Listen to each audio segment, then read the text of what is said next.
Woke up this morning, my head's in a fog. Last night's a blur like gravy on a log.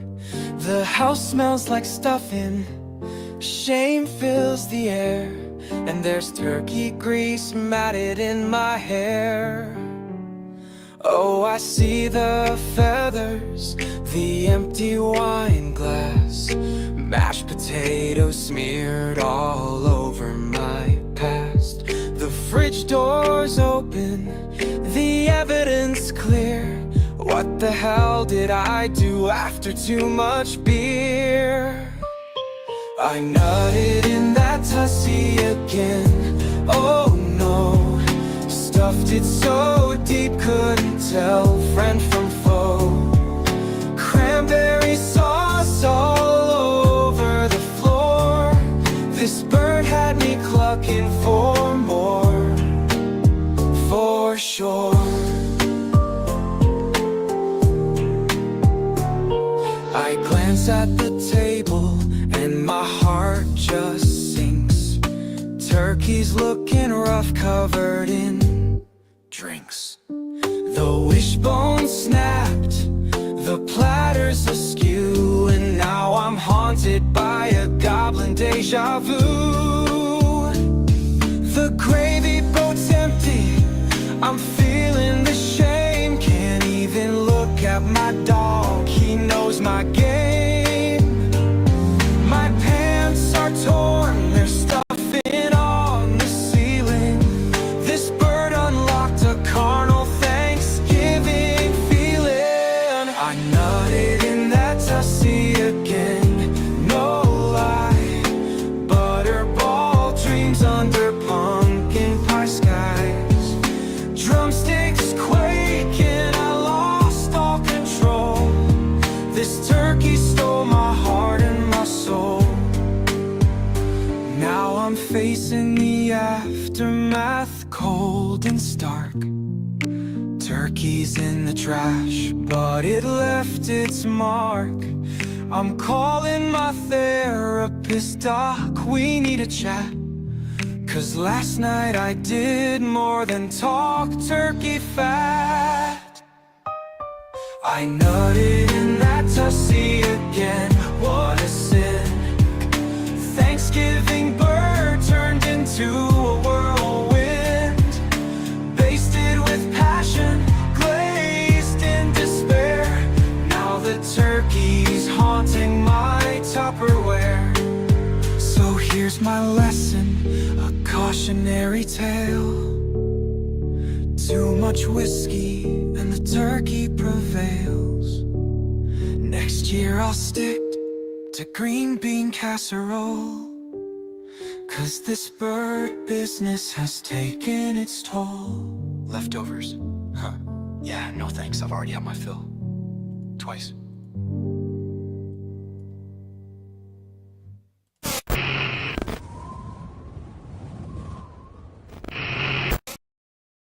Hey, what's going on, everyone? How you guys doing? Welcome back to the Matt Jarbo show, I guess. The only show on the internet, ladies and gentlemen, where we have songs titled "Nut Up in That Tussy" and then followed up by "Nut Up in That Tussy" again. Thanksgiving ballads to share with your relatives and friends. Songs about desire, hope, loss, and of course, filling a bird with your own stuffing and then realizing your mistakes the next day. But then also not necessarily regretting everything. Because remember, folks, it's all nut up in that Tussy again. Ah, fucking shit. You know what? I guess I should be happy that at the end of the day, barely anyone listens to these streams. So I can just say the stupidest shit ever. And then like just I live in that world. And that's fine with me. Like right now, you know, like my buddy Review Tech USA, or now just Rich Review Stream USA. I don't know what he's calling himself. You know, he's talking about triggering some folk and whatever. You know, getting into that YouTube drums, and the drums brings the views and brings the money. But he didn't have the banger. Not up in that Tussy again. Oh, oh. Come on. It's going to stay with you. It's going to stay with you. I'm going to get DMs, messages from people saying, Matt, can you please release it as a solo standalone track? I need it. I need Nut Up in That Tussy again as my top Spotify playlist track from 2024. You know what, man? I make these songs for fucking shits and grins.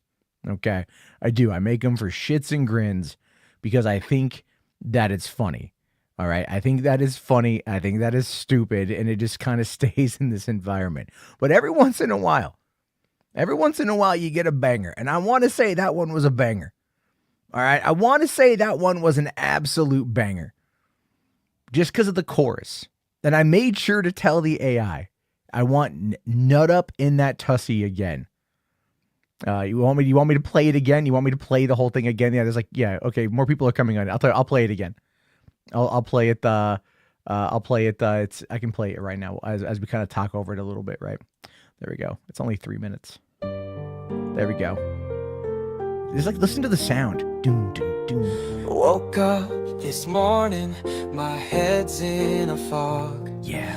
Last night's a blur like gravy on a log. On a log. The house smells like stuffing. Shame fills the air. Oh yeah. And there's turkey grease matted in my hair. Like a sick little bitch. Oh, I see the feathers, the empty wine glass. Oh no. Mashed potatoes smeared all over my path. His ass. The fridge door's open, the evidence clear. What the hell did I do after too much beer? Here we go. I nutted in that Tussy again. Oh no. Stuffed it so deep, couldn't tell friend from foe. Cranberry sauce all over the floor. This bird had me clucking for more. Oh yeah. For sure. This might be the best AI song I've ever made. I glance at the table and my heart just sinks. Turkey's looking rough, covered in drinks. The wishbone snapped, the platter's askew, and now I'm haunted by a goblin deja vu. Oh shit. The gravy boat's empty.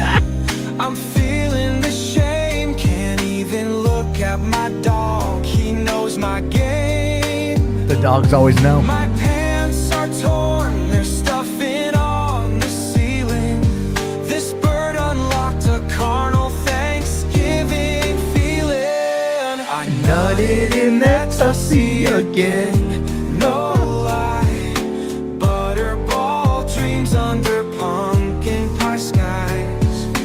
Drumsticks quaking, I lost all control. This turkey stole my heart and my soul. Now I'm facing the aftermath, cold and stark. Turkey's in the trash, but it left its mark. I'm calling my therapist, doc, we need a chat. 'Cause last night I did more than talk turkey fat. I nutted in that Tussy again. Listen, Thanksgiving bird turned into a whirlwind, basted with passion, glazed in despair. Now the turkey's haunting my Tupperware. So here's my lesson, a cautionary tale. Too much whiskey and the turkey prevails. Next year I'll stick to green bean casserole. 'Cause this bird business has taken its toll. Leftovers? Huh. Yeah, no thanks, I've already had my fill. Twice. I'm sorry, that is an absolute banger. It's a banger of a track, folks. Absolutely a banger of a track. That was the best. Because I use the same chat as last night, right? It's gonna get me so fucking like banned off of Chat GPT. But I'm like, I need the chorus to be like, I need the guy to have sex with the turkey and then wake up in the morning after like kind of sobering up. And then the chorus has to be like, I nutted in that tussy again. And it outperformed all of my expectations. Holy shit. And FR here says the tech in 5 years will be, well, I can't imagine. Oh man, it's already here. It's already here. Music Man says, you're a beautiful, sick man. Thank you. There's one song I did a while ago. I really, really liked it. I really, really enjoyed it.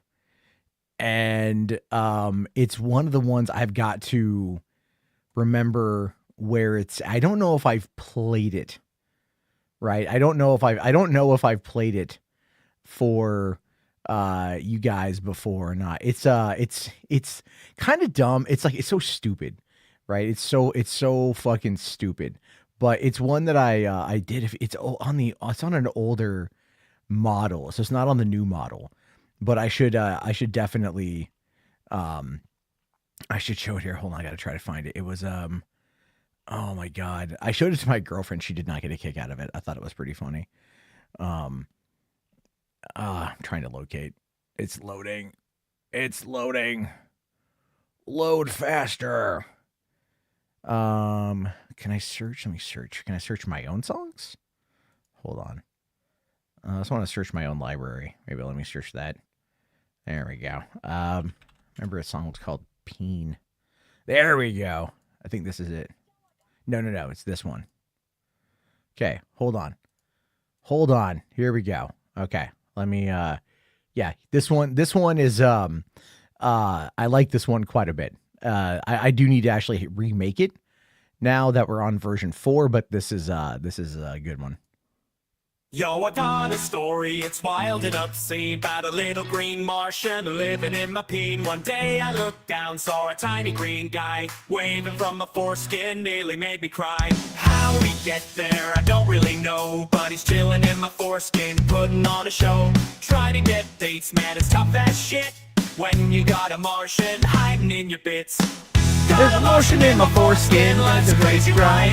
Trying to meet women, but my alien can't hide. Every time I whip it out, they scream and they shout. Can't get a date, man, this Martian's freaking me out. Went to the doctor, said, what the fuck is this? He took one look, said, man, your dick's a miss. Prescribed some cream, but it didn't do jack. Now this Martian's my wingman, but he's got no tact. Tried online dating, but it ain't no use. Every time we chat, Martian's acting loose. Hey baby, what's up? Then he pops up to say, take me to your leader, now she's running away. Got a Martian in my foreskin, life's a crazy ride. Trying to meet with about my alien can't hide. Every time I whip it out, they scream and they shout. Can't get a date, man, this Martian's freaking me out. Went to the bar, thought I'd give it a shot. Met a pretty lady, thought I'd hit the jackpot. But as soon as we kissed, Martian made a scene. Now she's running out the door, calling me obscene.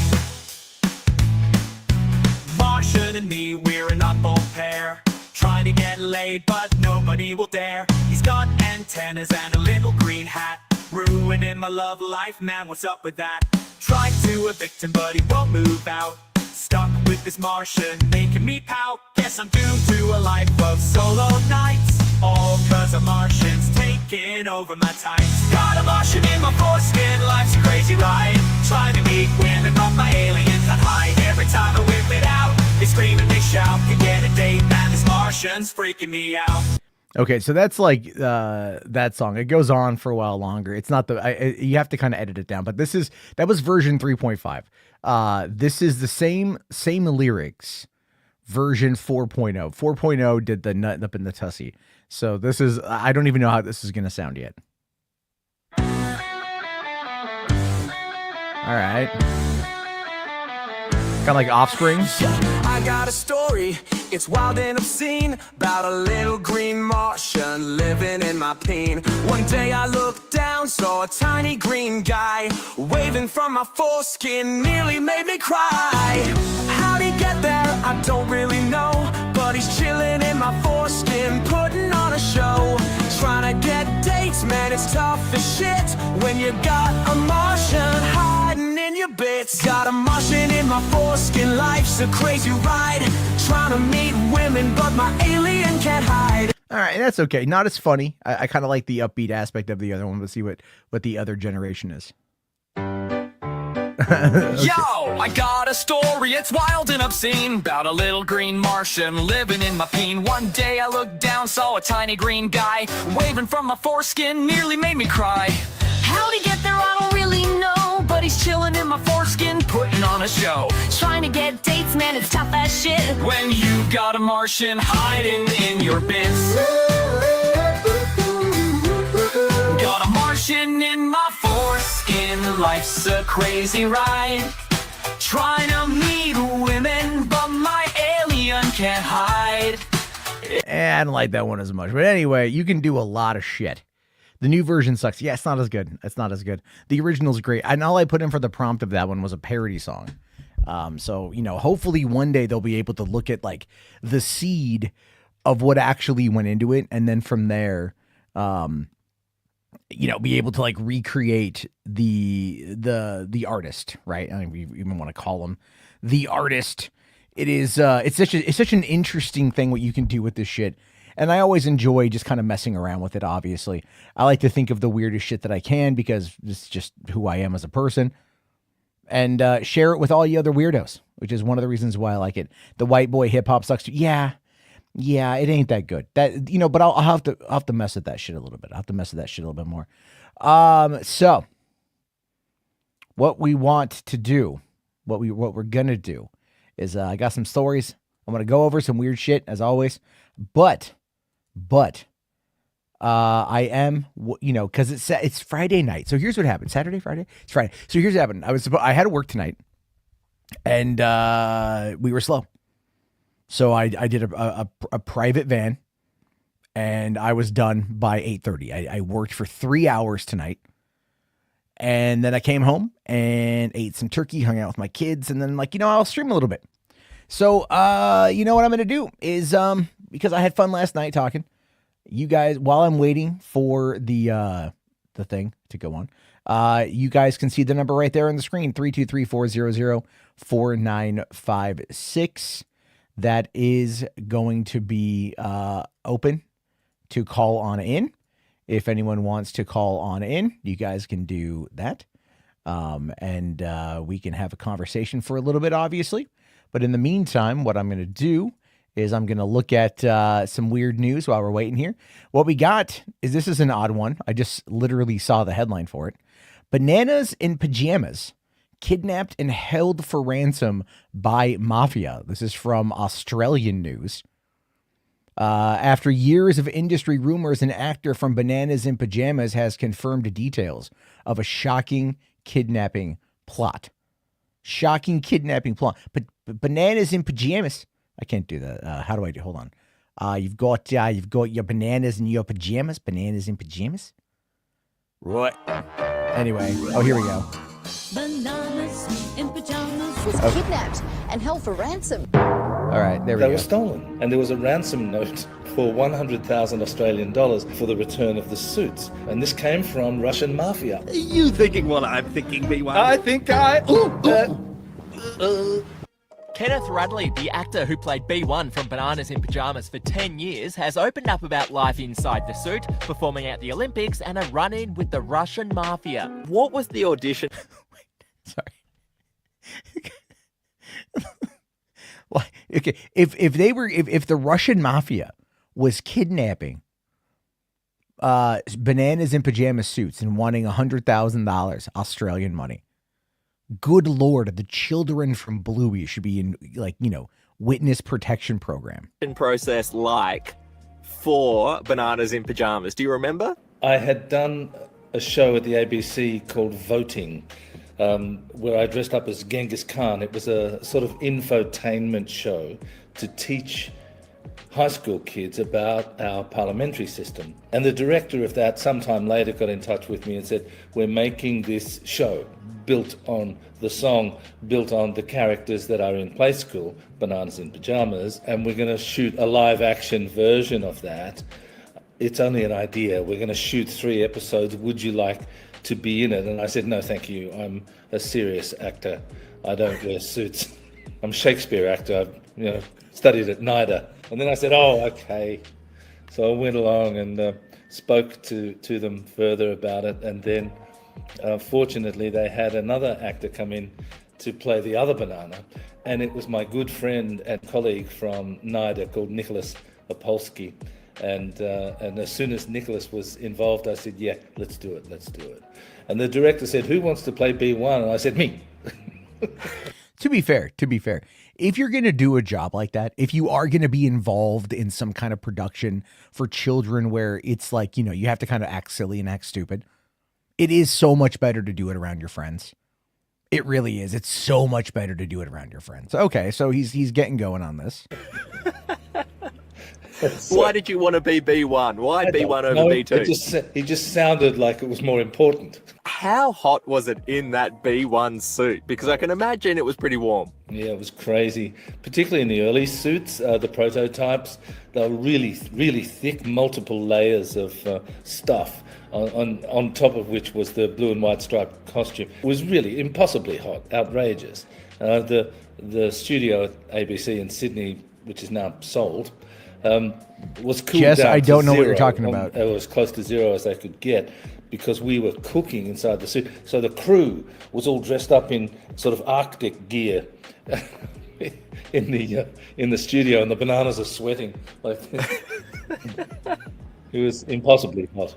I have heard rumors of this wild story about the bananas in pajamas costumes getting stolen and held for ransom. I've only heard bits and pieces. So Kenneth, could you please tell me what this story is all about? Nicholas and I didn't know about this until recently, when we went to a sort of reunion meeting from the marketing and merchandising people from Bananas, these fabulous men called Fred and Graham. Graham Grasby was the head of marketing and franchising what's up with that and selling music? bananas in those days. And Graham went all over the world with some banana suits to get photo opportunities at places like London Tower and the White House, internationally renowned areas. And there's the bananas, he would just find any kind of 6-foot people, actor type dancers, and put them in a suit. And Graham told this story, and Nicholas and I just are going, what?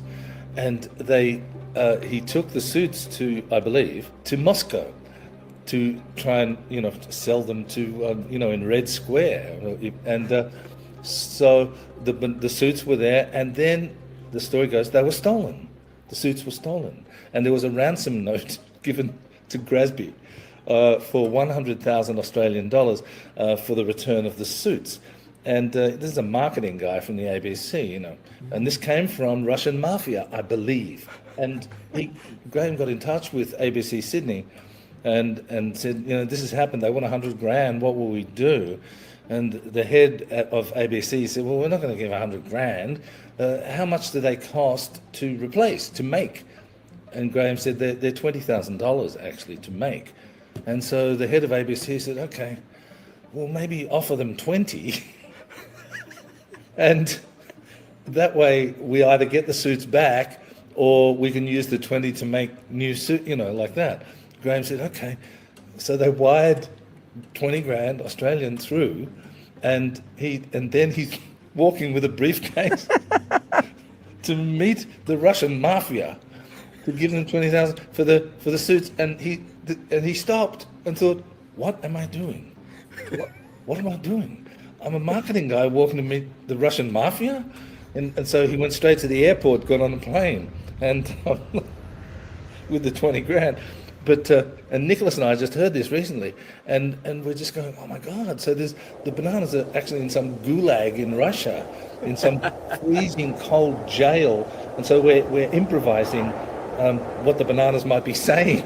No, we go, do you think they're coming for us, B2? I don't know, B1. Perhaps they're busy. Would you like another bowl of borscht? I say, yes, B2. And what's that music they keep playing? That is the wildest story I've ever heard. Oh. Australia's Bananas in Pajamas. That's actually pretty cool. That's actually pretty dope. So So you're in Moscow trying to get a photo op with these Australian dancing bananas in pajamas, and the Russian mafia steals them and then tries to charge you $100,000. So they wire you 20, and you're like, why the fuck am I doing that? I mean, to be fair, like that, the right move, honestly, the right move is to 100% get on a plane with the money and go back to Australia and never go back to Russia. Say goodbye to the suits. I get that. But at the other side of that, look, you're like, when am I going to be here again? What am I going to, when am I going to be here? Like, you meet up with somebody. He's like, Strasvutsia, you have my money. I want $100,000 for these suits. He's like, mate, I don't got 100,000. I've got 20,000. How's that work out for you? No, I said I want $100,000 for these suits. I destroyed them. They're very popular. Mate, sorry. I've only got the 20K. That's kind of a take it and leave it type situation. I mean, not ideal, understandable, but it's what I got. I mean, like, just a back and forth, and that would have been funny. The marketing guy probably would have ended up dead. To be fair, you go in and you're like, your only offer is 1/5 the asking price. You're gonna have like Peter Stormare being like, "I'm very disappointed in you. I thought you would at least go half." You got like, there's no negotiating on that. No negotiating on that one. I understand if it's like you start 20,000 as a lowball offer, but if you go in with 20,000 flat, now granted, bird in the hand is worth two in the bush, and who knows, that could have been something right there. But that would have been funny as fuck to actually have the story of like, yeah, I met with these guys that worked with the Russian mafia, and I just, I gave them $20,000, and they gave me like, the suits, and they broke one of my kneecaps and shit. There you go. Like, it would have been a better story if you would have gone through with it, but it's completely understandable. It's completely fucking standable that they wanted to go another direction with that. I get that entirely. So Jess, you're talking about something about what's going on with these, what the hell is going on? With some influencer out of Florida. I don't know, man. I don't know what's going on in Florida. Is there a Florida man? Let me there is. There's definitely going to be a Florida man subreddit. Let's see what we can find here. One of the things I got to do, and I'll fully admit this, I got to like sit down and like talk with like Ben from Drunken Peasants and ask him like, where do you find the news stories? You know what I mean? Florida man. How am I not following that? Okay. Let's see. Florida woman, Florida man, Florida woman. It's in the Discord. Is it in like, did you DM it to me or is it in the actual Discord? Because there's a lot of shit that gets posted. Oh, okay. Yeah. I see what you're talking about. On this one. Okay. Yeah. We'll go with this. By the way, guys, phone lines open 323-400-4956. That will be, I'm just going to look through the article and then, the phone lines are open so you guys can call on in, but give it a minute so I can get through this here. So here's what we know. TikTok influencer arrested after posting videos with allegedly shoplift Target haul. Marlena Velez, 22, is alleged to have stolen items from a Target in Cape Coral, Florida, by scanning false barcodes with cheaper prices. That's pretty good. Okay, wow, the phone is already ringing on that one there. Let me see here. Hold on a second. All right. We're going to dive into that. Give me a hot moment there. Okay. 910, you're on the air. Hey, how you doing? I'm doing good. How are you? I'm doing good. Do you mind if I ask you two questions? You can ask me whatever you want to ask me is perfectly fine. Okay. Do you think sincerity will make a comeback in movies? Because there's a trend that I think is kind of getting old in terms of like, not to single out Marvel, but I'm just going to use that example. With Civil War, it kind of felt swept under the rug, and then the Marvel comedy. And I know they were very respectful to Chadwick Boseman in Black Panther, but it seems to me like and I just noticed this as someone, you know, just film degree, but with the general public. Sure. It seems that there's a rejection from sincerity. I don't know if it's just an uncomfortable ability to acknowledge hardships in the real world, and maybe Marvel's smart to keep that out of it. But what do you think? Well, I can see what you're saying on that one there. In many ways, if you look at the success of Deadpool and Wolverine is wildly sincere. The whole premise of that movie is sincerity. You know, it's about family, it's about love, it's about overcoming what seems like insanely cosmically powered obstacles to some extent with like the TVA, you know. And at the end of it, it's really about accepting yourself, accepting love, and accepting the love of others. Right? So you think that's gonna? Oh, go ahead. No, sorry, no, yeah, go ahead. I was just gonna say you make a good point there, and maybe I'm coming at it from a wrong way. It's you know, it's weird to me. I kind of view it as the way that like slasher films in the 90s were, where it kind of feels like you look at like something like Scream, and just from my interpretation of it, it felt like that movie was kind of not ashamed to be a slasher, but kind of had this snootiness to it, at least for my perspective. And I'm just worried that's going to happen with, you know, the more modern blockbusters and stuff like that. Because you go to like a film festival and you can usually find like one story that's meta about what it is. Well, I mean, you know, look, there's always going to be like trends in movies and whatnot, and whatever the audience is into. I think when it comes to like, you know, you look at the past couple years with like COVID and like the Trump presidency and stuff. There was a lot of negativity out there, right? There's a lot, and there still is. Like there's been this like it's been this very long pendulum like swing of just of negativity of just like goddamn obnoxiousness of, you know, like of us very much giving into our worst machinations as a society. And you can tell people are tired of that. You can tell people are really tired of that. Not enough to vote Democrat. but you know, but that's an honest to God thing. And I think people are gonna come back around to that, but they're gonna have to feel the pain a little bit more. And movies kind of reflect that, right? Like movies, you know, are kind of like in a place where everything you hear about a movie is largely negative unless it's not. And what I mean by that is, you know, like, look at like anything box office reports.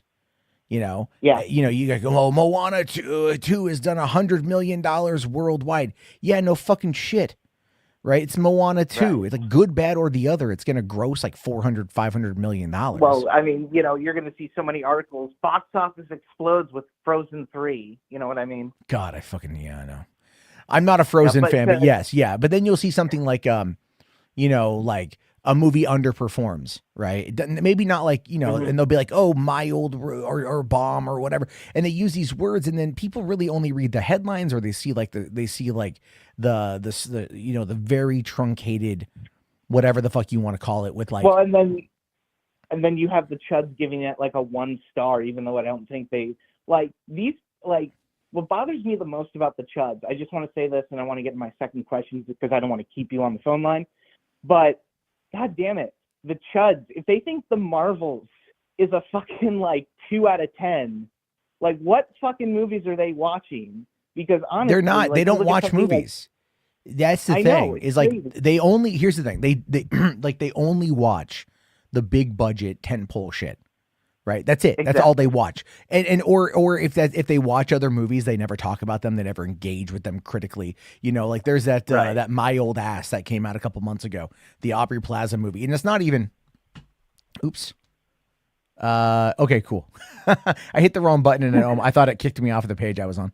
No, we're good. We're good. You know, like My Old Ass is a great coming of age story. It's a small movie. It's a movie that I saw because it was a secret screening, you know, and that's how a lot of people saw it, and they talked about it, and now it's on Amazon Video, and people are watching it and they're liking it. Yeah, you know, you can have movies that you know aren't like that are good, that are smaller, and the thing is though, the downside is that unless those movies are like going to like Fantastic Fest or South by Southwest or any of like the more like niche film festivals that you have a lot of the bloggers from, you know, like all the fucking outlets that are there covering, like a lot of those smaller films never get the coverage. They never get any because of the they don't sell. But yeah, and I just last question, then I'll let you go and you can kick me off if you want. But what would if you're like, let's say Matt Jarbo, president 2028, right? Goddamn right. My question would be, what would be your plan to fund arts and performance and creativity in public schools? Because that's a big subject for me, because I grew up in a super conservative town and we didn't really have the art stuff, and, you know, had to find my love of cinema later in life. But what would be President Jarbo's agenda? Well, for one, everything I would do would be to slash the military budget. Like 100%, like to slash the budget down by half, because we don't fucking need it. Everything we're going to be doing in the future is going to be all drone warfare. All right, that's it. Right. Everything in the future is going to be we're barely going to have on the ground people that are engaged in the combat zone shit. I would do that. So I would 100% do that. I also would tax the fucks out of casinos, all casinos, more so than there are. Those are such a detriment to the smaller communities that they're in. Like, they're a massive detriment. You know, I understand a lot of them are on like sovereign land or whatever the fuck it is. I would find a way to try to like institute something on a federal level, only because I've worked for them. And I know people who've worked for them. I know firsthand and through secondhand information of like how much drugs and human trafficking flow through the casinos, and like everyone looks the other way. So I would definitely want to tax them as a way to bring in extra revenue that would definitely go to fund some of the art programs. And not only would I say fund the art programs, like funding for like, let's say, you know, plays or films or whatever. I would even aim at saying like having like a TikTok class or having a YouTube Shorts class or whatever is in then right then, having someone teach it, because these kids are already watching it. These kids are already engaging with it. And through those means, they can then become more digital creators, digital filmmakers, digital artists. And I would definitely find a way to fund some way of using AI to be integrated in as a tool to help build out the worlds that these kids imagine. Because that's the other part of that too, is you got to have that. Well, you got my vote. Thank you. I would hope. Yeah. There's I'm not a religious person. I'm not a spiritual person, but there's this one spiritual guru guy that I kind of like. And he passed away a number of years back, but his name is Dr. Wayne Dyer. And you could look him up online on YouTube and find some videos. And he was kind of like, you know, like he was a spiritual guy, but he just had a kind of a common sense approach, which is what I liked about him. But anyway, he said, and I stand and I believe this too, and I actually got to put this in the practice with my own kids. If you teach every child from the age of 5 going forward to meditate for 5 minutes a day, you will alleviate so many problems. I'm paraphrasing. But the idea there is meditation is just calming the mind. Okay, how many people these days don't calm their mind? It's a frantic mess in a lot of our heads, mine especially. You know, like every day, like right, like I'll be honest. I'll be 100% honest with you. Not a day goes by, not a day, where I don't ponder the concept of putting a bullet in my brain. Not a day. Right? Not one fucking day. Even earlier today, same process. And you know why that happens? It's not that I'm suicidal. It's not a suicidal thing, but I contemplate it every day. And the reason why that happens is because my brain, I can't shut it off. I just can't. I have so much trouble with that. Right? Like I sleep with a rain sound maker, because the rain helps me, like, you know, it's white noise essentially, but I like water. Water helps calm me down, helps me sleep. So it's like, but my brain, it just runs and runs and runs. I don't like sleeping pills because they fuck me up. But the one of the reasons why I have that thought every day has a lot to do with the fact that I'm like, well, what the fuck am I doing with my life? What is it that I want to do? And then I look at it, I'm like, I have like a list of 18 or so different things I want to pursue. And in my brain, and this is why I think I have ADHD, or adult ADHD, and I actually have an appointment to get tested for that. But I'm like, okay, I think to myself, if I like let's say on a Monday, kids go to school at 8 a.m. Okay. So I have from 8 till 2. So I could watch a movie. So like 8 till 10. I could research the movie from 10 to 11. I could talk about the movie in a podcast from 11 to 12. And then from 12 to 1, I could do a live stream covering the other kind of news, right? Like the Matt Jarbo Show, Boulder Talk Radio, whatever. Okay. And then do from 12 to 1. And then from 1 to 2, I can then maybe do some of the TikToks or editing I need to do and then fill my 6 hours there. I just burn myself out. I burn because I can't do it. It's not obtainable. Right. It's like the idea there of like, I want to do this every day and I want to be creative and I want to create every day. It's not that I just want to like, whatever. I want to create shit. I want to like write movies. I want to make movies. I want to shoot shit. I want to edit shit. And I don't even like editing, but it's like, there's that. And and the thing is, meditation is something that I need to do. Right. So it's like, I love doing, float therapy. Have you ever heard of that? No, I do death therapy. It's a thing from Japan where you focus meditation and come to terms with death and passing, and it's kind of meant to like just get you more comfortable in life knowing that you're going to die. Sure, there's that. I mean, it's like I think at the I can't say I don't fear death because I do fear death, but like I fear it not for like the end. I fear it for like I'm going to miss my kids. You know what I mean? Like that's a big one for me. But the float therapy is basically sensory deprivation. I go to this place locally. I haven't gone in a while because it's like $90 a session, and it's not covered by my insurance. But it's like I basically go into an enclosed. It's a jacuzzi, but they built a wall around it, and you get in there, and it's you're floating on salt water. It's like 1,000 pounds of Epsom salt, and it's just you float. But I float in the darkness, and I like them to turn on like a rainstorm so I can, listen to the white noise, and I can just lay there and I close my eyes, and you get a 90-minute session, and it takes about 10, 15 minutes to kind of like get used to it because you're kind of like uncomfortable. You're feeling like the pressure taking off your shoulders and your lower back, because you're floating, right? And then it's like your mind starts to wander, or you might fall asleep, or you think, and you don't really know how much time you're in there. And it's really, I like it quite a bit. It's, something I'd like to do like at least once a month, I just can't afford it right now. And so, but like, but that helps me kind of clear my brain. And it's just like, again, the idea there is, and I see Perps comment about like fucking talk to somebody. Yeah, no, I like, it is what it is. I'm not feeling a certain way. I'm just pointing out that it's like, when I get worked up in my brain, I get that weird fleeting motion of like that fleeting idea of like, what the fuck am I doing? Right. Like this is all for nothing. No one gives a shit, and it just fucking sucks because like and that's also part of the PTSD from the last like 6 years, from what happened 6 years ago. The shit that it's not that, whatever, the shit that was said to me 6 years ago was fucking vile. You know what I mean? And like a lot of people were telling me to kill myself back then. And it's not that I'm suicidal. It's not like that at all. I'm too much of a narcissist to actually do it, but it's like that idea of like, just again, calming the mind is really what I'm trying to point out. And so getting kids to calm their mind, to focus on something is going to be good. And it's, people say like, oh, it's tablet time. Dude, our entire fucking lives are electronic. Our entire existence is based around screens. This concept about like, children shouldn't be, working with them or, playing on a tablet or a phone. No, fuck you. Like that shit's everywhere. Like you're not getting rid of that. It's only going to get crazier. Just wait for everyone, wait for VR headsets to become a lot more affordable.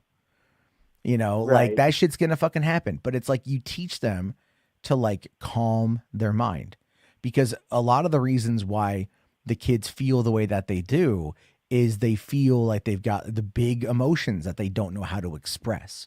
And they also don't know how to regulate and self-soothe. Right. And that's the biggest thing about meditation. And that's where I think, I would also want to put that into schools as well. If I were El Presidente, I'd want that. I'd want there to be like, a heavy focus on mental health. But the problem with that is you almost, and this is where it's going to sound really bad, is you almost have to understand and acknowledge the fact that there are a vast majority of people over the age of 20 that are just not going to be helped. They're so set in their ways. They're just not going to get the help. So you kind of have to almost, to some extent, let them go and focus on the incoming generation. And then after that generation, so let's say 50 to 60 years, if you're able, not, maybe less than that, if you're able to implement those measures and have them be successful in work, you will then start to see that shift. But in the meantime, there are going to be people that simply will not be able to go down that path. And it's all going to be choice.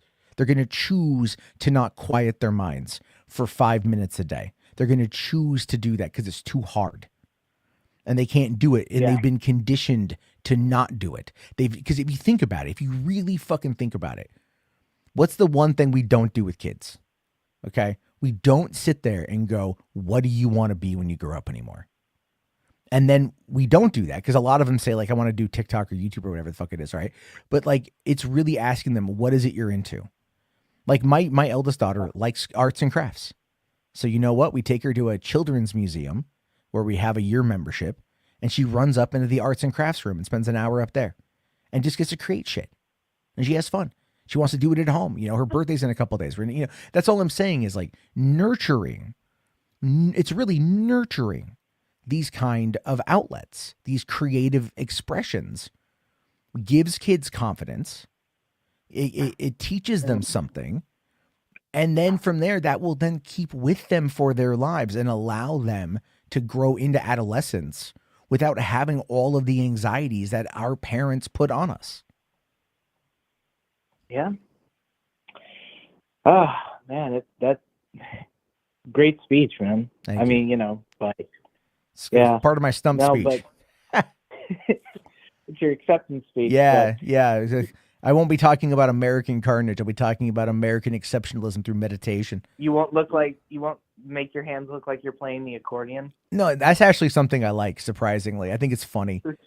It's just, because I just want someone to play that, like, like a Weird Al track to it or something like that. American carnage. I don't fucking know. But all right, man, I'm gonna let you go. Let someone else get on the phone. But All right. Thanks so much, man. Thank you for Appreciate calling. I appreciate it. Have a good one.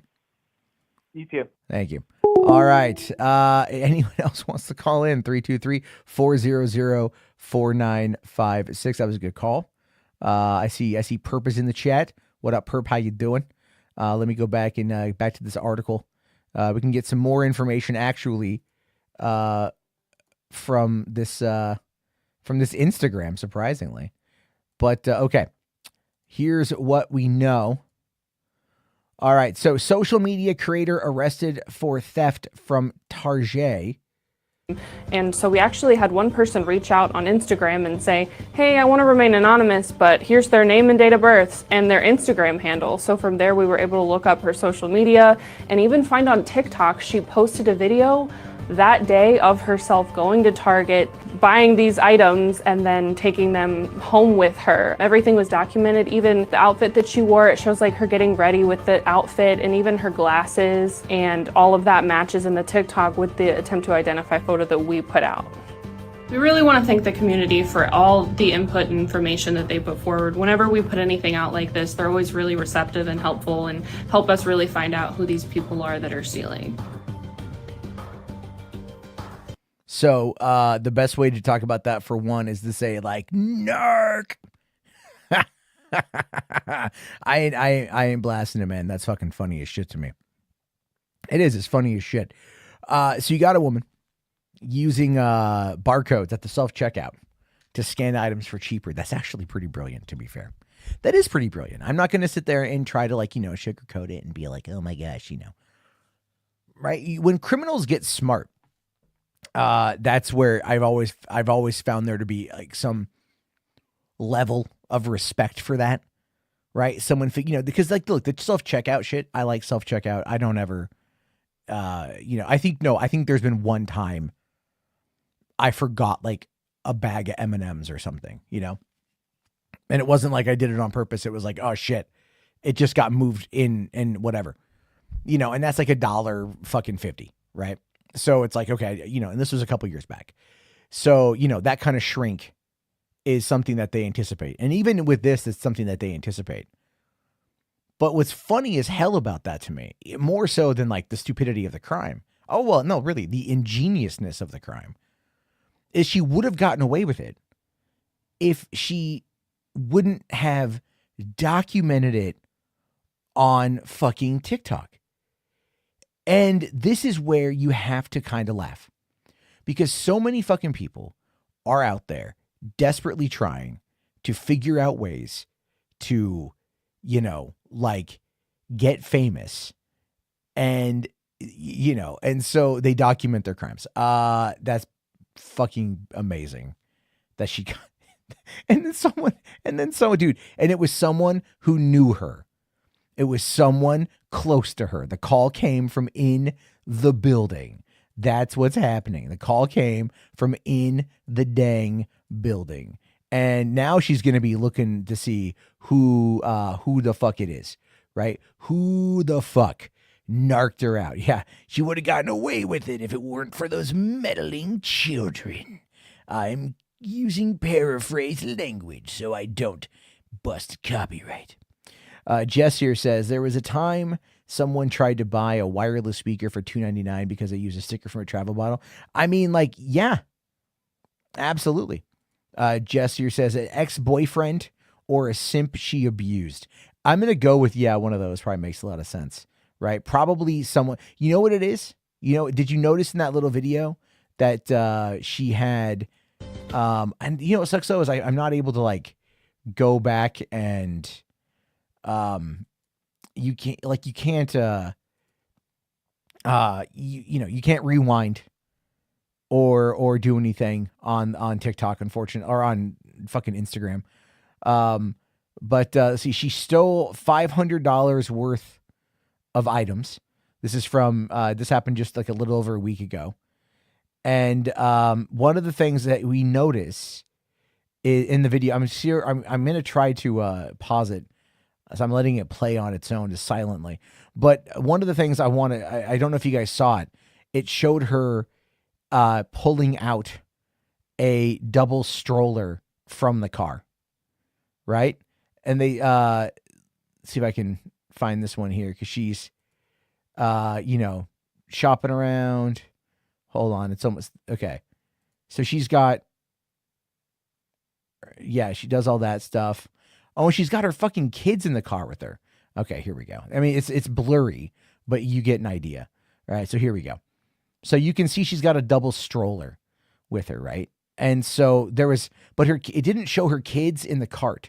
It didn't show her kids in the Target video for any of the images that they showed, right? Not even pushing a stroller. So what that tells me is that there is somebody else inside the vehicle with her. And there's someone else that it did not get filmed, or, you know, but it's probably an ex of some kind. I would probably say that one, right? I'd probably say an ex if I had to guess, you know what? Because they say, man, hell hath no fury, right? Hell hath no fury, and it's great. You love to watch it. You love to see it. What else we got? Hold on. What am I getting sent? Oh, okay. This one's interesting. Command unit just sent this over. This is kind of up my alley. Again, talking about AI and everything else as we were talking about that. This is now, I don't know. This is kind of another, it's a remastered with AI sort of thing, but that's all right. Project Zomboid is a game that I want to get into, but I don't know if I have the patience or the wherewithal to really kind of dive into it, but I have watched a lot of videos. So this is Project Zomboid remastered with Runway Gen 3. So let's check this out.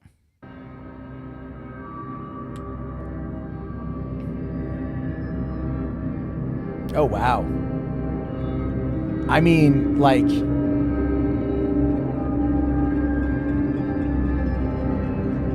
oh, wow. Just, oh my God.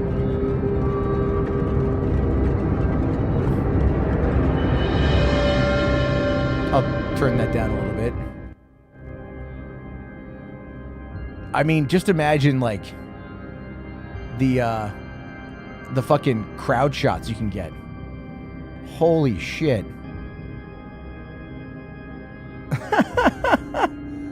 Oh, wow. Oh, wow. That's impressive. I mean, it ain't perfect. It ain't great. Don't get it twisted.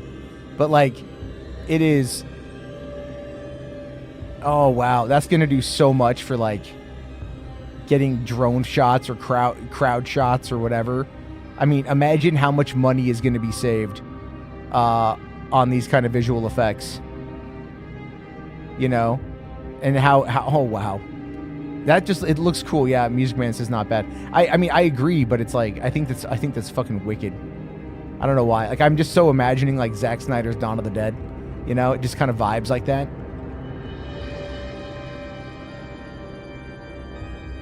Just, that's, oh, man. The music makes it feel so bleak.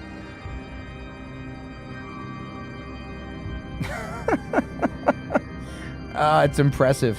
Yeah, great. You know, it's fucking impressive, man. That's pretty dope.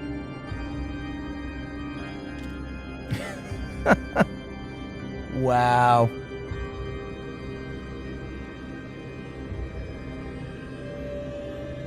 All right, I'm curious to know your guys' thoughts on this. Call in 323-400-4956. Any questions, comments? It's Friday night. Let's chat. Nut up in that Tussy, folks. Nut up in that Tussy. 323-400-4956. Oh, fuck, that looks so cool. Oh, my God. See, okay, for one, I like drone shots where there's a lot of shit you can see happening. Two, I like the fucking aesthetic of this quite a bit. I mean, it's totally a video. Has anyone done like a runway remaster of RimWorld or something? Yeah, AI zombie games, man. That's gonna be great. You can't rush AI with. No, shut up, man. Think about the idea of what this allows you to do. You know what, Brandon, call the fuck in 323-400-4956. You gotta fucking do it, okay? You gotta call in.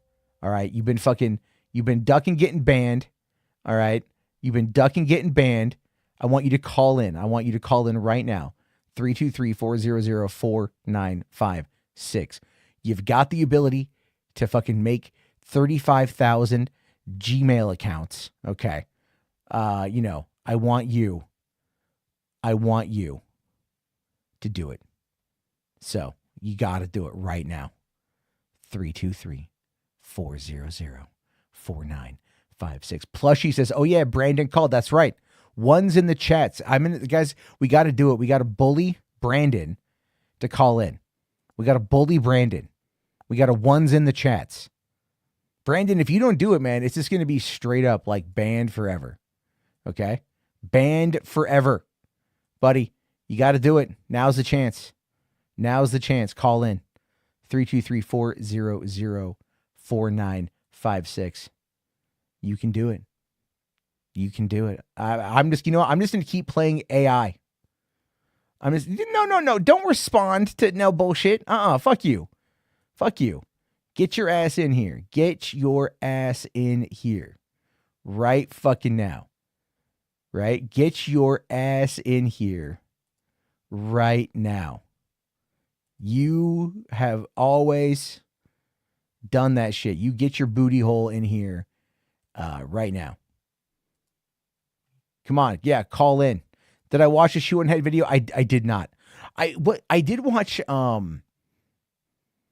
I drove work tonight. I listened to this guy Anthony Berguglia, whatever his name is, talking about grifters are lying, and he actually went after Anita Sarkeesian and Critical Drinker in one go, which I thought was really interesting.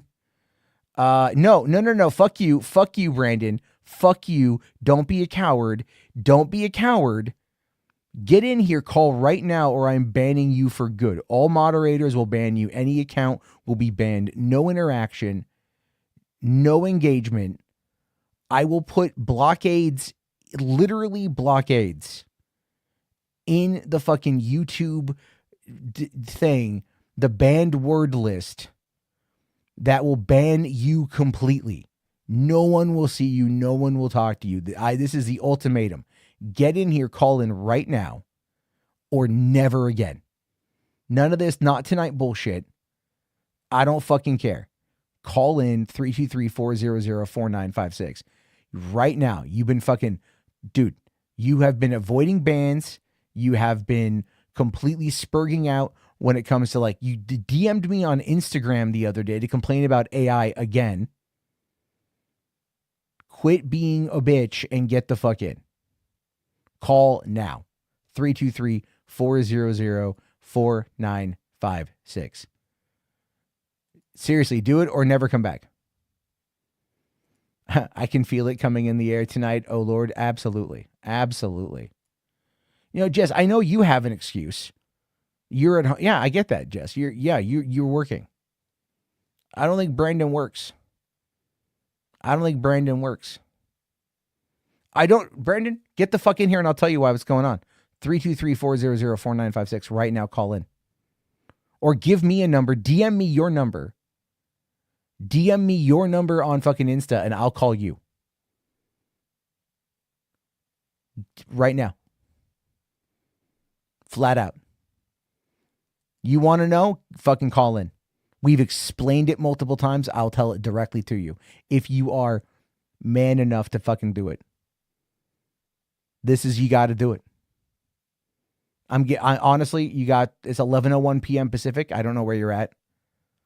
I don't care, to be honest with you. You could be on like the dark side of the fucking moon. I'm a gooner, Jarbo. What'd you do? You're a gooner. What'd you do, Renee? Why are you a gooner? What did you goon? You should. I mean, congratulations on opening up about your gooning. Dare I ask what it is you goon to? I don't want to know. Are you a sex mex kind of guy? What's going on with that? Let me know. Brandon. Come on, man. Clock's ticking. Clock is fucking ticking, bro. You can DM me on fucking Instagram and you can DM me your goddamn fucking number. All right. I'm got it up right here. I'm looking at it right here. All right. I am accepting your message. I'm messaging you right now. Give me your number. There you go. I just DM'd him. Loud fan 132214. And he's seen it. I can see it. Give me your number. I'm going to call you right now. Because I want to hear you explain it right now. You got 2 minutes and then I'm moving on. 2 minutes. And then I'm moving on to something else. He's named himself Loud Fan before. Occasionally he'll have like the Loud Pony Fan or I don't know. You've seen it. Come on. I'm looking at it right now. I got my phone in my hand. You got 2 minutes, man. Less than 2 minutes now. Do I have a timer? I can fucking find a timer. 323-400-4956 if you're not going to do it yourself. Come on, man. Come on. Do it. Dude, you got less than a minute, man. You got less than a minute. There you go. There's a clock. You got fucking 40 seconds. 40 seconds. There you go. Come on. 30 seconds. Come on. You can do it. He's not going to do it. He's too much of a pussy. He won't do it. He's too scared. Right? He'll fucking ban evade. Completely ban evade. Annoy everybody. Forever. So, you know.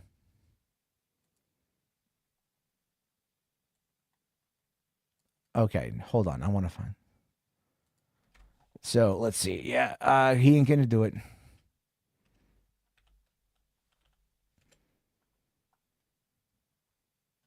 Okay.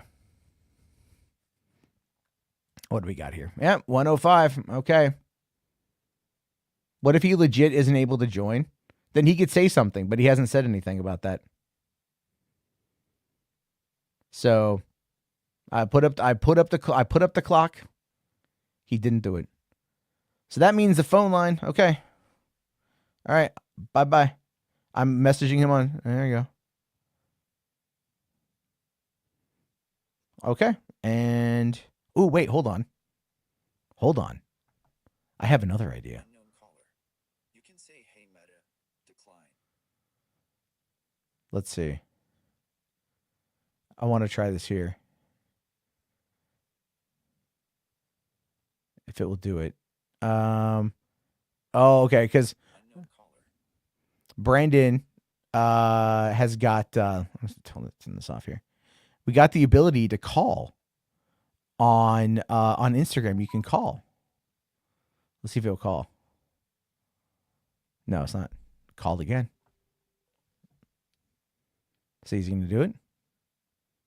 I can call him. No, he's got it all turned off, right? He can sit there, DM me. Right? He can cry about it to me. All those things. But won't actually show the fuck up. Now we know for certain that he is an AI. He is an AI bot that is designed to troll. There we go. He is an AI bot that's designed to troll, and obviously, AI will, I mean, what we already know AI isn't isn't human, right? But now we know he's a bot. Brandon's a bot. He is. I know, right? Brandon's back to making the thumbnails, right? Back to making all the thumbnails, all the AI thumbnails, right? This is all Brandon. This one was all me. Brandon doesn't understand what nut up in that Tussy means. But this one's my personal favorite. This should go on a t-shirt. I'd make so much money if I sold that on a t-shirt. Anyway, Brandon, if anyone any AI pops up, then no. Then no. Right? We ban the AI here. We ban the AI.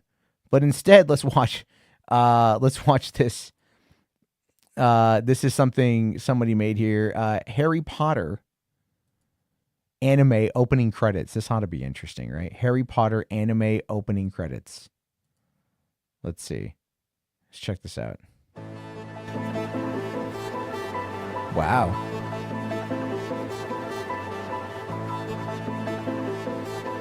They cranked it to 60 FPS for some reason.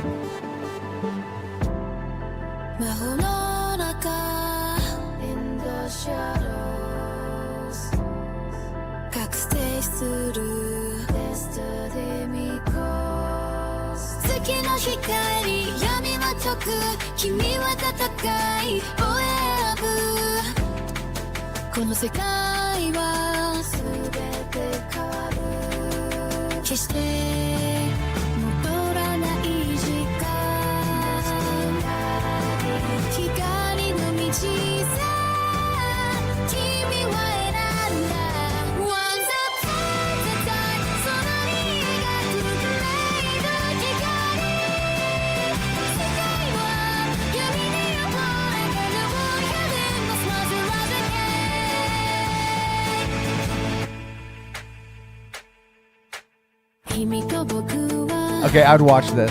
I would actually watch this. This is pretty good.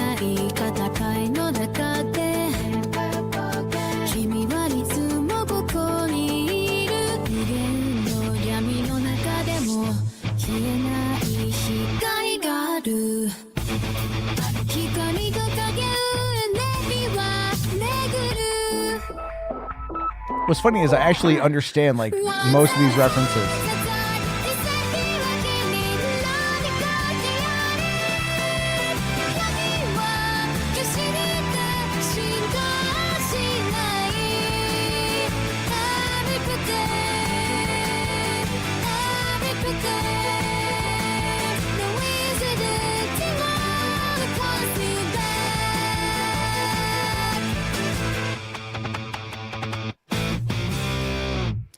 that was actually that was actually pretty good. That was actually pretty good. You know, I mean, listen, people are look at that was actually all right because like you knew who everybody was. You knew who everybody was. You understood a lot of that. Actually, that was actually pretty solid. That was actually really entertaining. I have to give. I'm like legit excited to watch that. Watch more of that. Jess says, "Let's talk about animation since Brandon is not here." Yeah, man.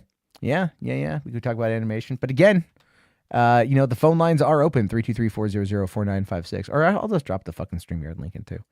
You know, some people want to. I like the phone calls. I think it adds a bit more of like a radio show type approach to it, you know, rather than everything else. But apparently, there's some shit going on with the Anunnaki that is happening on TikTok right now. And I'm trying to find out more about that because there's I want to know more about, apparently people are freaking out about that. Let's see here. I'm trying to find the TikTok video for it. Cuz there's let's see. No, that wasn't recent. That wasn't recent. How do you find the recent ones? This thing TikTok, like I think TikTok is amazing. Like for some of the crazy shit you can find on there. But what sucks about it is like it's really difficult to find like what's the most recent shit, you know? And everything else. I really wish you could do that. You could do it on a search engine. But you know, hold on, I'm asking. Boss Logic is talking about it on Twits. Like going link. For one, I really enjoy the zaniness that is fucking what's it called? The zaniness that is Planet Nibiru. Do you guys know the story of Planet Nibiru? Have you guys ever really followed any of that shit? Like I started following it back in, oh man, like you know, about 2007. Right. Let's see. This is from, hold on. No, I don't. That's too fucking loud. Good Lord. The Anunnaki. All right. Trying to find Anunnaki on TikTok. Who's the most recent ones? God damn it. All right. Here we go. Well, okay. We'll discover. We'll try this. Because I think this one is a little bit on the different side. Like TikTok, again, fun videos. Okay. All right. I don't know if this one has any sound or not. Maybe. Let's see. I thought you said Planet N-word. No, I said Nibiru. Nibiru. All right. I don't know where you heard a G in there, motherfucker. Okay. Now you just gaslighting me. Okay. You are trying to like put G's in my mouth. Okay. I didn't say no. I said Nibiru. All right. You need to calm yourself. Let's see. Okay. Well, oh yeah, there we go. No, there's fascination and debate in Can I get it to go full recent screen? years. But what if I told you Where's the full screen shit? that some people God damn it. Hold on. We'll just reset this one. Have you ever heard of the Anunnaki? These ancient beings from Mesopotamian mythology have been the subject of much fascination and debate in recent years. But what if I told you that some people believe the Anunnaki were real and may have actually played a role in human history? According to this theory, the Anunnaki were a group of extraterrestrial beings who came to Earth thousands of years ago. They were said to be highly advanced, possessing knowledge and technology far beyond anything humans of that time could comprehend. But what did they want with us? Some believe that the Anunnaki were responsible for creating humanity, using genetic engineering to create a hybrid race of humans and their own species. Others believe they simply visited Earth to mine for resources, and may have even taught ancient civilizations like the Sumerians advanced techniques like agriculture and metalworking. While there is no concrete evidence to support the existence of the Anunnaki, their legend has persisted for centuries. Whether they were real or simply a myth, their story continues to captivate and inspire those who seek to understand the mysteries of our past. Yeah, that was written by AI. That was, yeah, AI Ancient Aliens. I mean, that's an AI voice from 11 Labs, and I've read enough GPT over the years that you know that I know that I know what is or what isn't the AI shit. But I do want to know, like, what's going on. This is the deep dive. What do they got? Let's see. Have you ever wondered why the Bermuda Triangle? Have you ever? What is this one? Okay, hold on. India, there is a mystery that intrigues scientists and historians. Hundreds of human skeletons have been found on the shores of this remote lake, also known as the Skeleton Lake. These skeletons date back to different eras, ranging from approximately 1,200 years ago to the 19th century. But who were these people, and how did they die? That is the big question. Some theories suggest that they were pilgrims or soldiers. Others believe they could have been victims of an epidemic or even an extreme climatic event. The diversity of the dates makes a single explanation difficult. Detailed examinations of the bones revealed fractures in the skulls and shoulders, suggesting that these people were struck by something heavy and round. This led to a fascinating theory: a deadly hailstorm. Imagine cricket ball-sized ice stones falling from the sky with no shelter to protect themselves. Furthermore, DNA analysis showed that the skeletons belonged to different ethnic groups, indicating that Rupkund was a meeting point for various cultures and peoples over the centuries. For more intriguing curiosities like this, subscribe to our channel and leave your comment below. And the comment there was like, hey man, hey man, hey man, hey man, hey man, there's no shit there. All right. We do have a person jumping on in. This should be interesting. Okay. What up, Tommy? How you doing? What up? Chilling.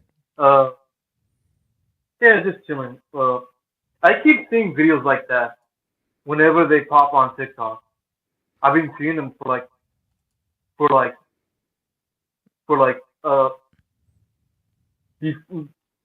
before I turned 22. Yeah.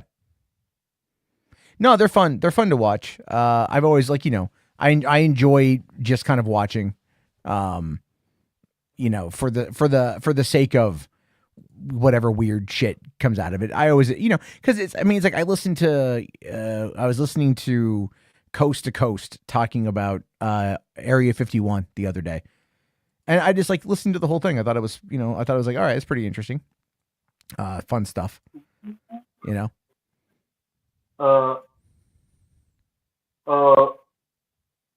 all in for that AI thing. Yeah. No, I mean, say that again.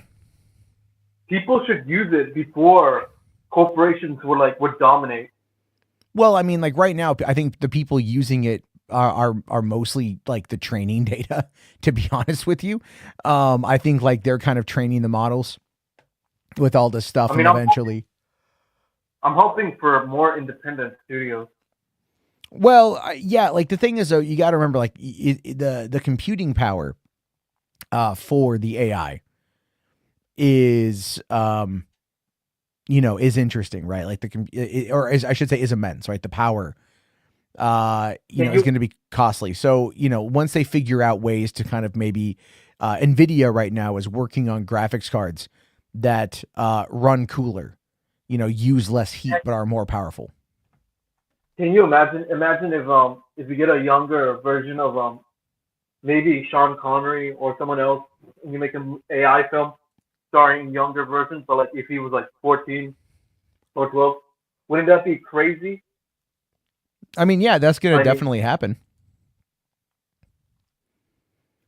But if they took of Connery maybe as a 4-year-old, he'd be starring in the movie.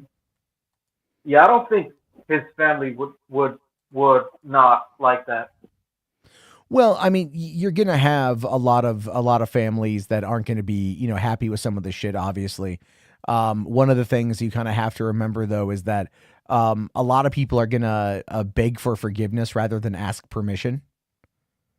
That's going to be a pretty big key indicator. So people are just gonna... What? What about a movie starring an 11-year-old Jared Leto? But I mean, like, what's the movie? Why would you want to have a film starring an 11-year-old Jared Leto? I don't know.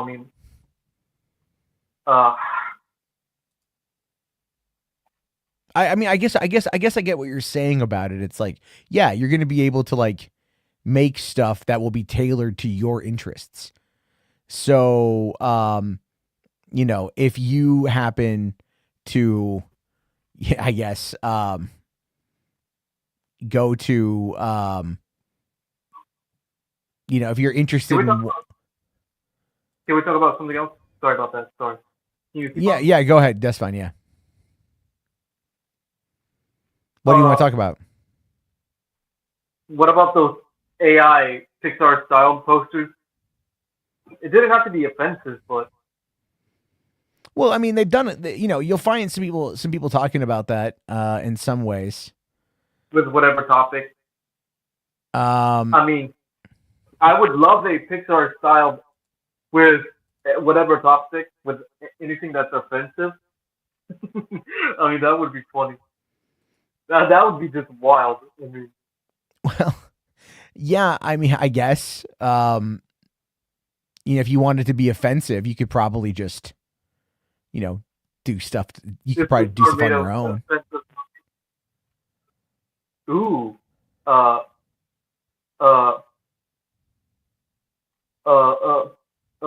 was the other Japanese media franchise?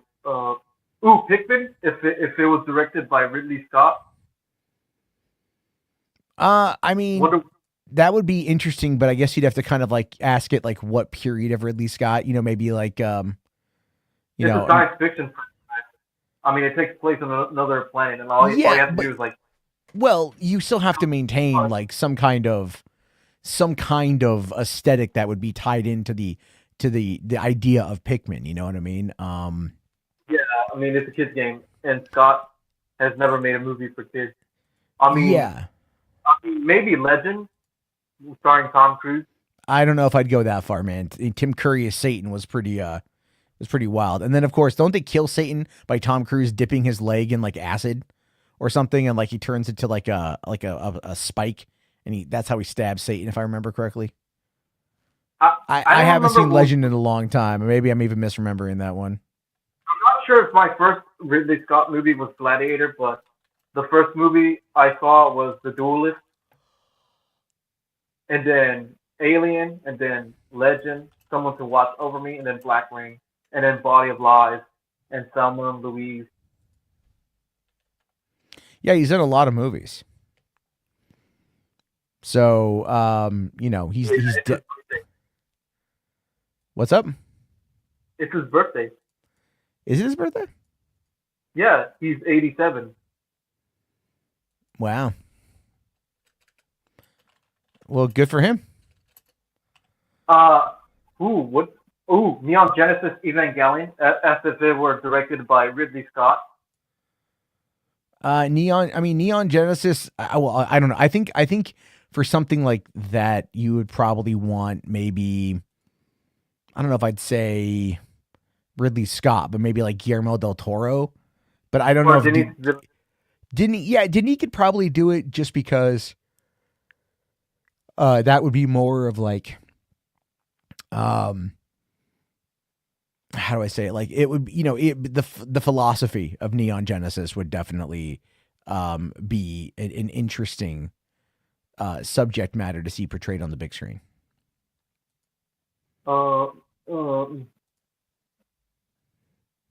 George Lucas, no, George Miller. What franchise could Scott tackle? Well, I don't think, again, you know, I don't think he wants to tackle a lot of franchises. I think, you know, one of the things we have to kind of do, I think, just as film fans in general, is remember that You know, like we want people to tell new stories and not just tackle franchises, right? Yeah, we want original stories instead of making Yeah. franchise films. Yeah, I mean, exactly. Pixar's gonna make original films because I'm pretty sure they know. Yeah, They at know some what point they're they're going doing. to. Yeah. You know, You at got some point. Elio. So I'm anyway, gonna go see I'm having trouble hearing you, man. I'm gonna let you go. Okay, that's fine. I'm All gonna right. go think about. Yeah, thank you very much. We'll see you. We'll see you later, buddy. Thank you. All right. Sometimes some connections just don't work out very well. But if anyone else wants to try calling on in 323-400-4956. If not, let's take a look here at a weird story coming out of Japan, because you gotta love Japan. Japan launches first drinkable mayo, and fans apparently cannot get enough. Something about slurping down that thick, viscous mayo. And fans in Japan are just apparently having a lot of fun just sucking down what appears to be a fucking some kind of weird shit. Vince here says, I love Kewpie mayo, Kewpie, but I'm not going to drink it. Music Man here says it's cum. Yeah, it's probably cum. Probably lots of cum. Let's find out more. So, soy sauce might be the first thing that springs to mind when considering what condiment to pair with sushi. But for many, actually for me, it's the wasabi. But whatever, man. I'm a man of culture and taste. But for many in Japan, their cucumber maki is not complete without a squirt of mayonnaise. It sounds so fucking like cum, so much like cum. Although not indigenous to the country, mayonnaise is so ubiquitous it can be found on anything from pizza to traditional foods such as okonomiyaki, a Japanese street food.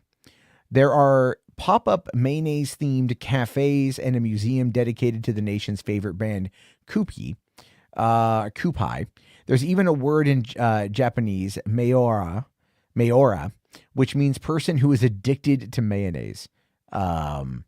I guess if I was in Japan and I met a woman and I was like, oh, what are you into? And she was like, oh, I like mayora. I'd be like, so you're really into mayonnaise, huh? To mayonnaise? Mayonnaise? That's kind of creepy there. A convenience store chain, Lawson, is now taking the country's love of the condiment a step further by introducing a version its customers can drink. Oh my God. In a stylish cup adorned with an illustration, Japanese-style squeeze mayonnaise bottle, Nomu Mayo, or drinkable mayonnaise, has split opinions over whether the chain has taken novelty drinks too far this time. Lawson describes its new questionable culinary invention as a long-awaited new product for mayonnaise lovers. However, reviews from social media users in Japan seem to imply that people may not have been waiting for the richness and sourness of mayonnaise reproduced in a chilled beverage. Do we have an image of what it looks like? This is it right here, folks. This is you can get mayonnaise in a cup, refrigerated, and you can then just like stab it with a straw and slurp it down. I mean, it pairs nicely with the opening of Ichi the Killer. And that's if you know, you know. That's a do I have a drop for that? Do I have a good drop for that? Here, do I have one? I don't know if I do. I don't know. I don't think I do on this one. Do I have it? I don't think I've got it. Darn it. What is this one right here?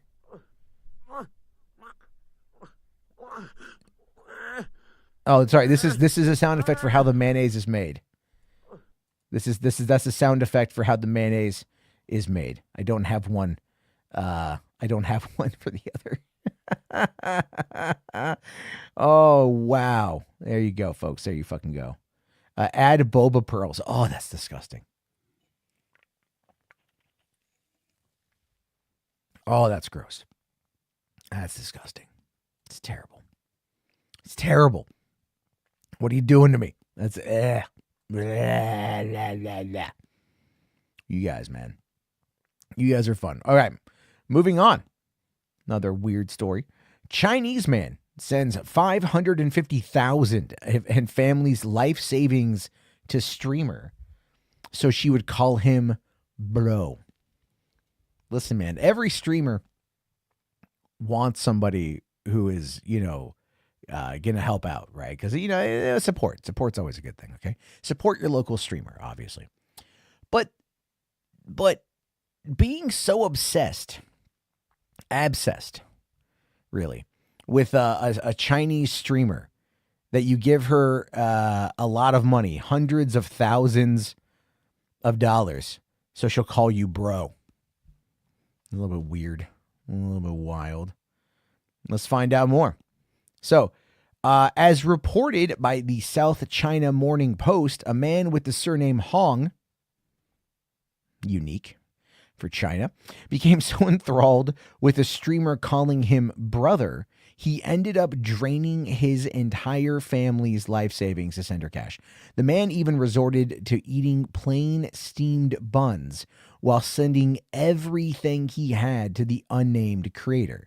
Eventually, his family cut off access to their funds, so Hong resorted to breaking the law in order to acquire the funds. Now, listen, if someone steals a TV or a stereo or something to fund, like meth, like it's terrible, but to some extent, you kind of fucking understand it.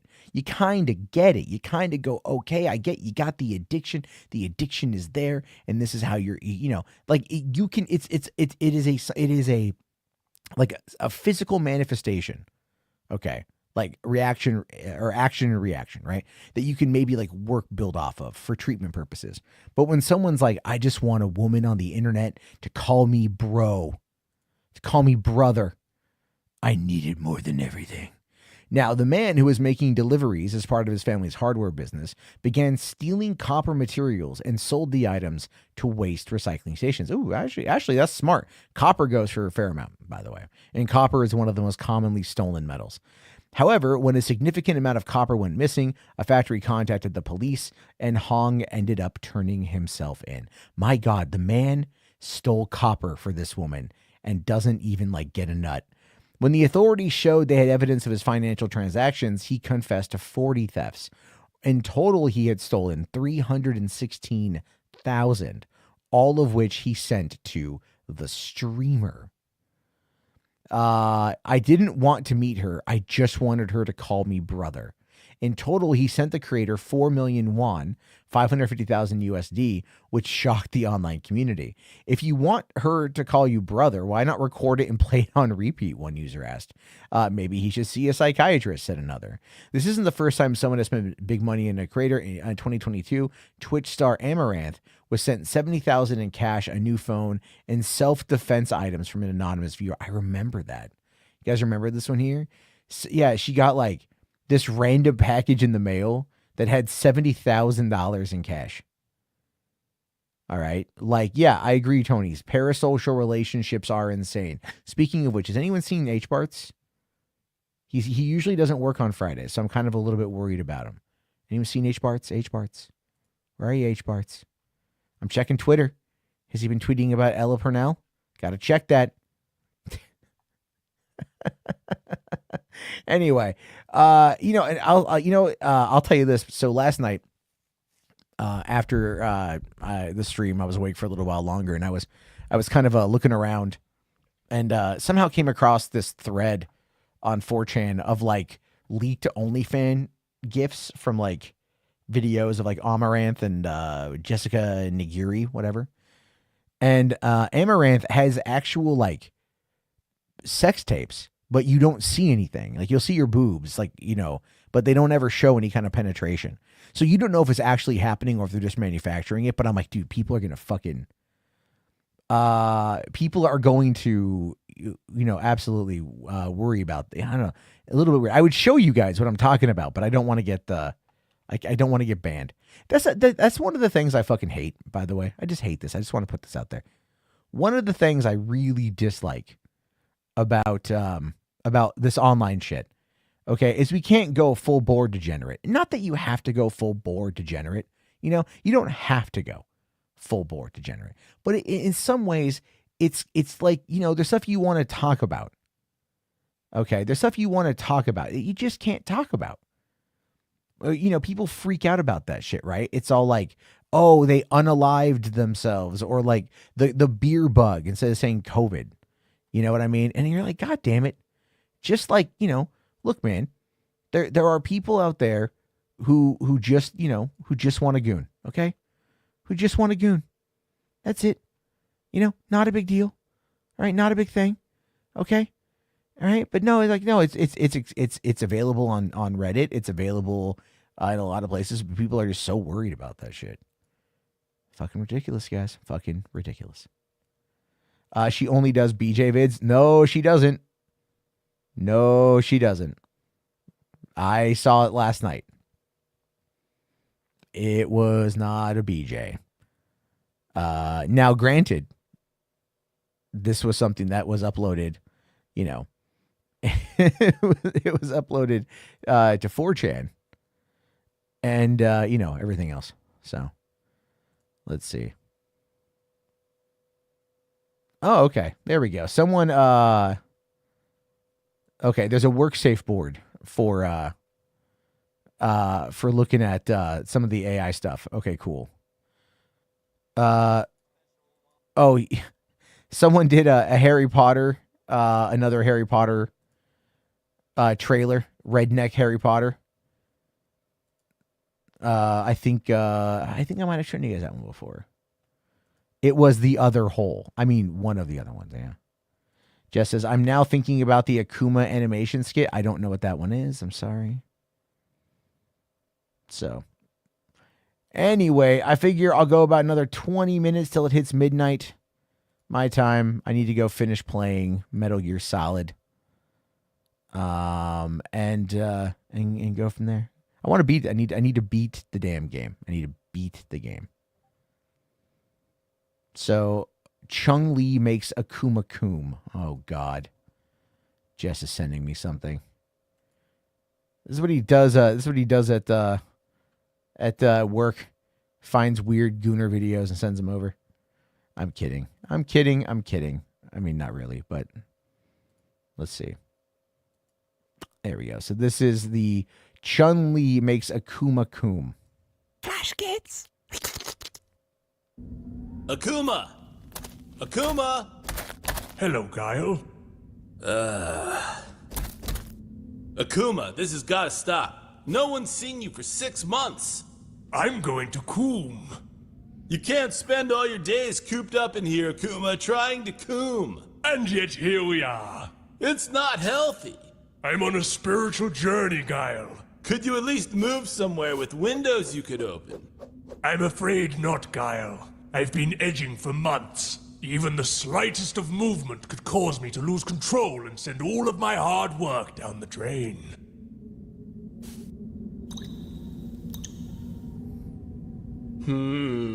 Where are your prayer beads?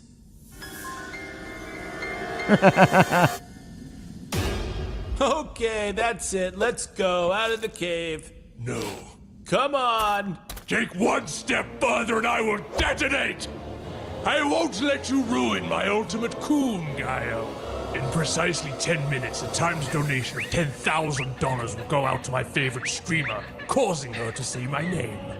At that exact moment, the videos on my devices will sync up as James Dean brings my 3 favorite adult actresses to climax and Justin Wong launches a doomed attack against Daigo Umehara, initiating Evo Moment 37, the greatest moment in esports history, Guile. And finally, I will channel my chakras straight to my balls and yank out my prayer beads like I'm rip-starting a lawnmower, causing an explosion of the Satsukum Hado, sending me to Nirvana. Okay, you need to speak to a real woman. Hey, Chun-Li! Chun-Li? Wait! Guile, no!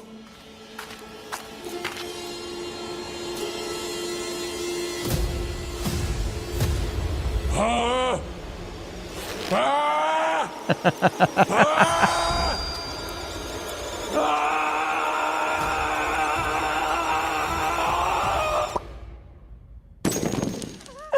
Uh-oh.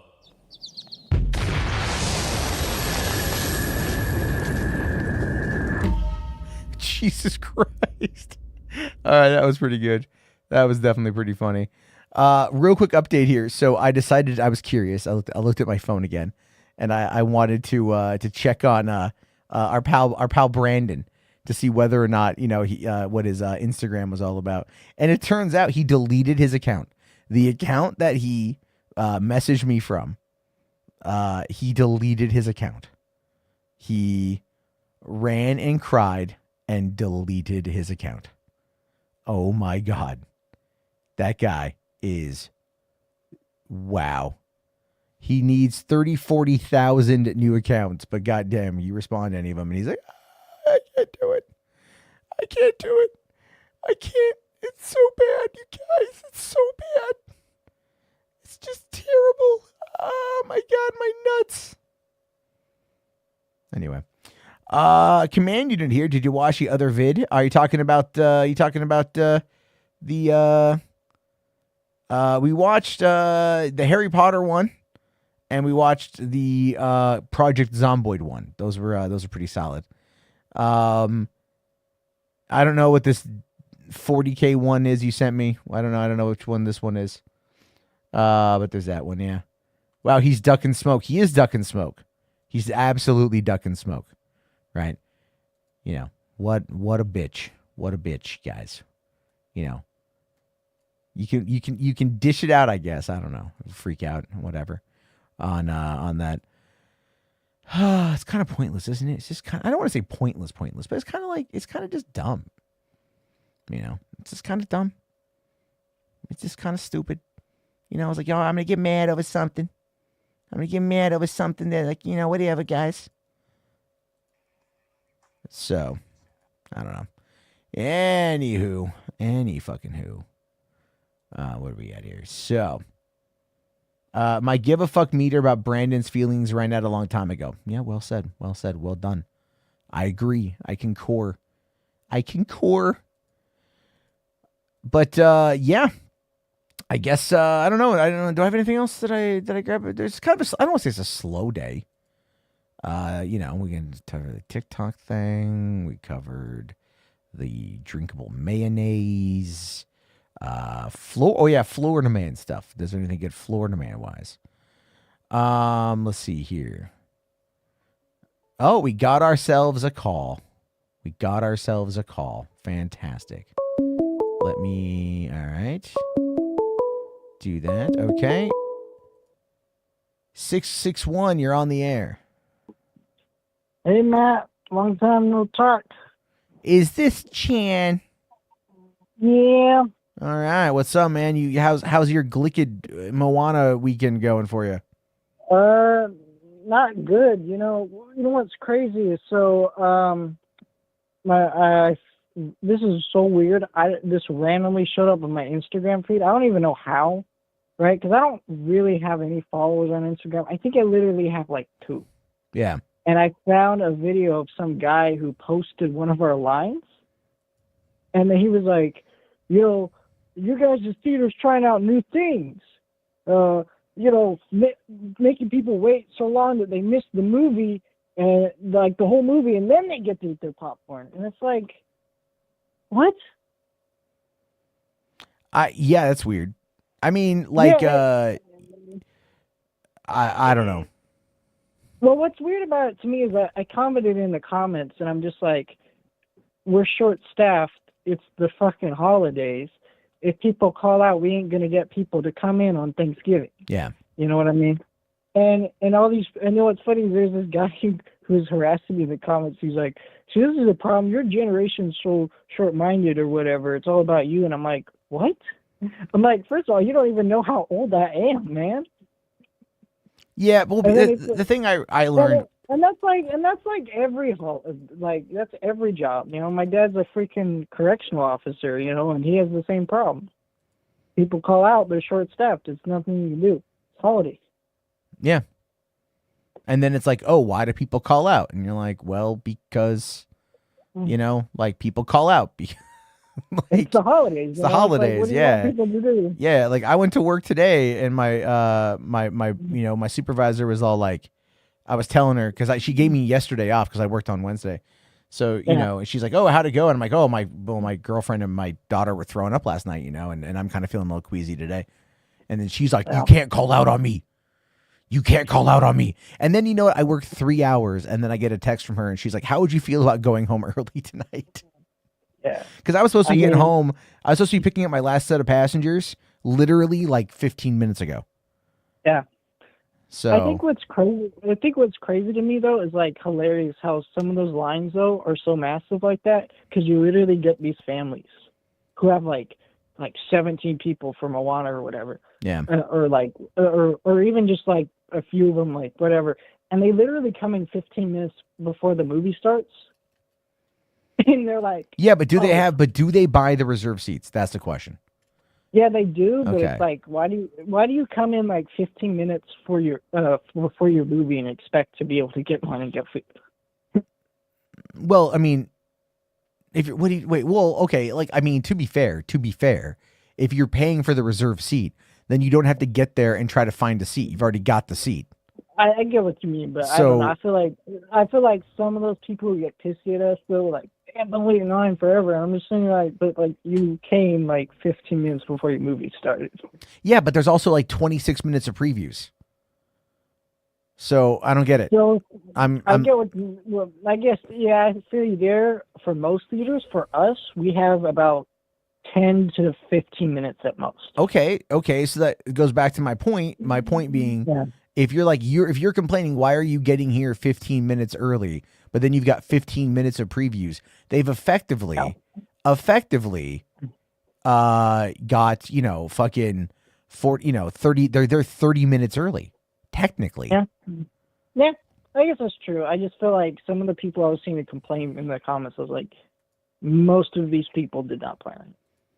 Well, yeah, I mean, to be fair, a lot of people don't plan ever, right? They when I worked at the drive-in, it was just flat out like people showing the fuck up 2 minutes before showtime on a Saturday night during the summer when we've already got like when we've already have like almost 1,000 cars in there, and they're like, well, why can't I park my ass get a better spot? And it's like, well, get here fucking early. Well, I don't want to get here within. I can't help you. I'm sorry. If you want to have reserve seats, go to the theater.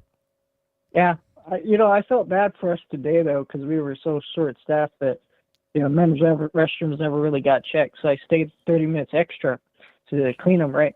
And I was so tired and just done with stuff because my dog died earlier Monday, so it just kind of put a damper on my holidays, Yeah. And I cleaned the restrooms, and I picked up this silver piece of plastic or whatever, and I meant to throw that away. Well, I threw away my coworker's keys for the restroom. So I'm putting the stuff away, and then I'm like, wait a minute, I can't close this. Where's the key?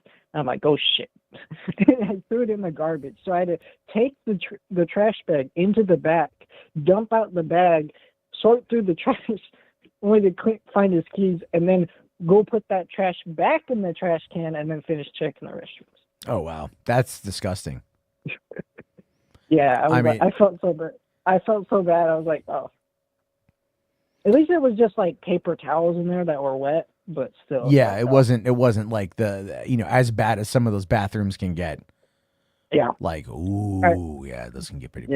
Yeah, we definitely have a problem at work with not having enough people, though. I just thought it was so weird, that video, because I'm just like, I feel like that's one of the downsides of the internet, right? You can just take people like us, who are just regular people, put us on blast, and then we seem like awful to these people, but it's like, if you ever worked a job, that's pretty normal. Well, I mean, I think a lot of people forgot how the movies go and don't go. Like, how many people only go to the theaters for one big movie a year, right? Maybe two. And then you're going for Thanksgiving weekend and you've got Gladiator 2, Wicked, and Moana 2. And they're all doing well. That's true. I used to get a lot of people who come with their online tickets. I'm like, how do I do this? I haven't been here in forever. Yeah. And that is a fair amount of it. You're like, well, figure it the fuck out then. I don't know. Like I've got very little patience for people that are like that act that way at theaters, because I'm like, have you never done this before? Have you never ever done this before?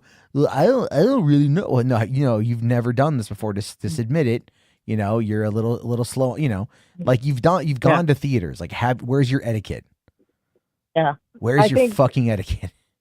I think where I get frustrated is when it's like when you get people that who like they've never done it before, which is fine. You deal with that, but it's like when they're entitled about it, and like you have to like go through the process with them. Yeah. Well, yeah. I always let me ask you this: how much authority do you have when dealing with those kind of customers? I mean, not really much, but I've gotten to the point where I've been in my job 3 years. If I need to cuss out a customer at this point, I'm going to do it. Okay. And I will take the consequences. Yeah, I mean, like, well, yeah, I would say, like, if it comes down to it, like, you could always kind of say what I used to say, which is like, so let's say, have you ever heard me give the spiel before? No, I haven't. Okay, I want you to remember this. I use this a lot. Okay, I use this a lot. And that is when I'm dealing with an unruly customer and we're at the end of the conversation and they're not listening. I stop them and I say, okay, fine. I go, you have two choices. Choice one, you work with me. I find you a seat. I help you, I whatever. Okay. I work with you. I help you have a good night. Yeah. Choice two, I'm going to tell you to leave.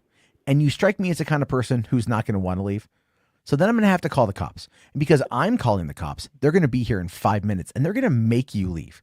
So either way, I still win. But what I want you to do, and I want you to think real long and hard about this, is how much fun do I get to have?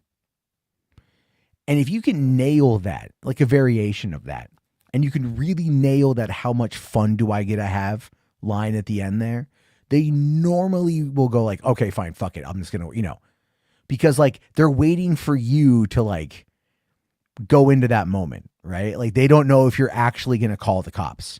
Yeah. They don't know if you're waiting going to for you- do that. Well, in a sense, they're waiting for you to cave. And the thing is though, don't cave. Never cave.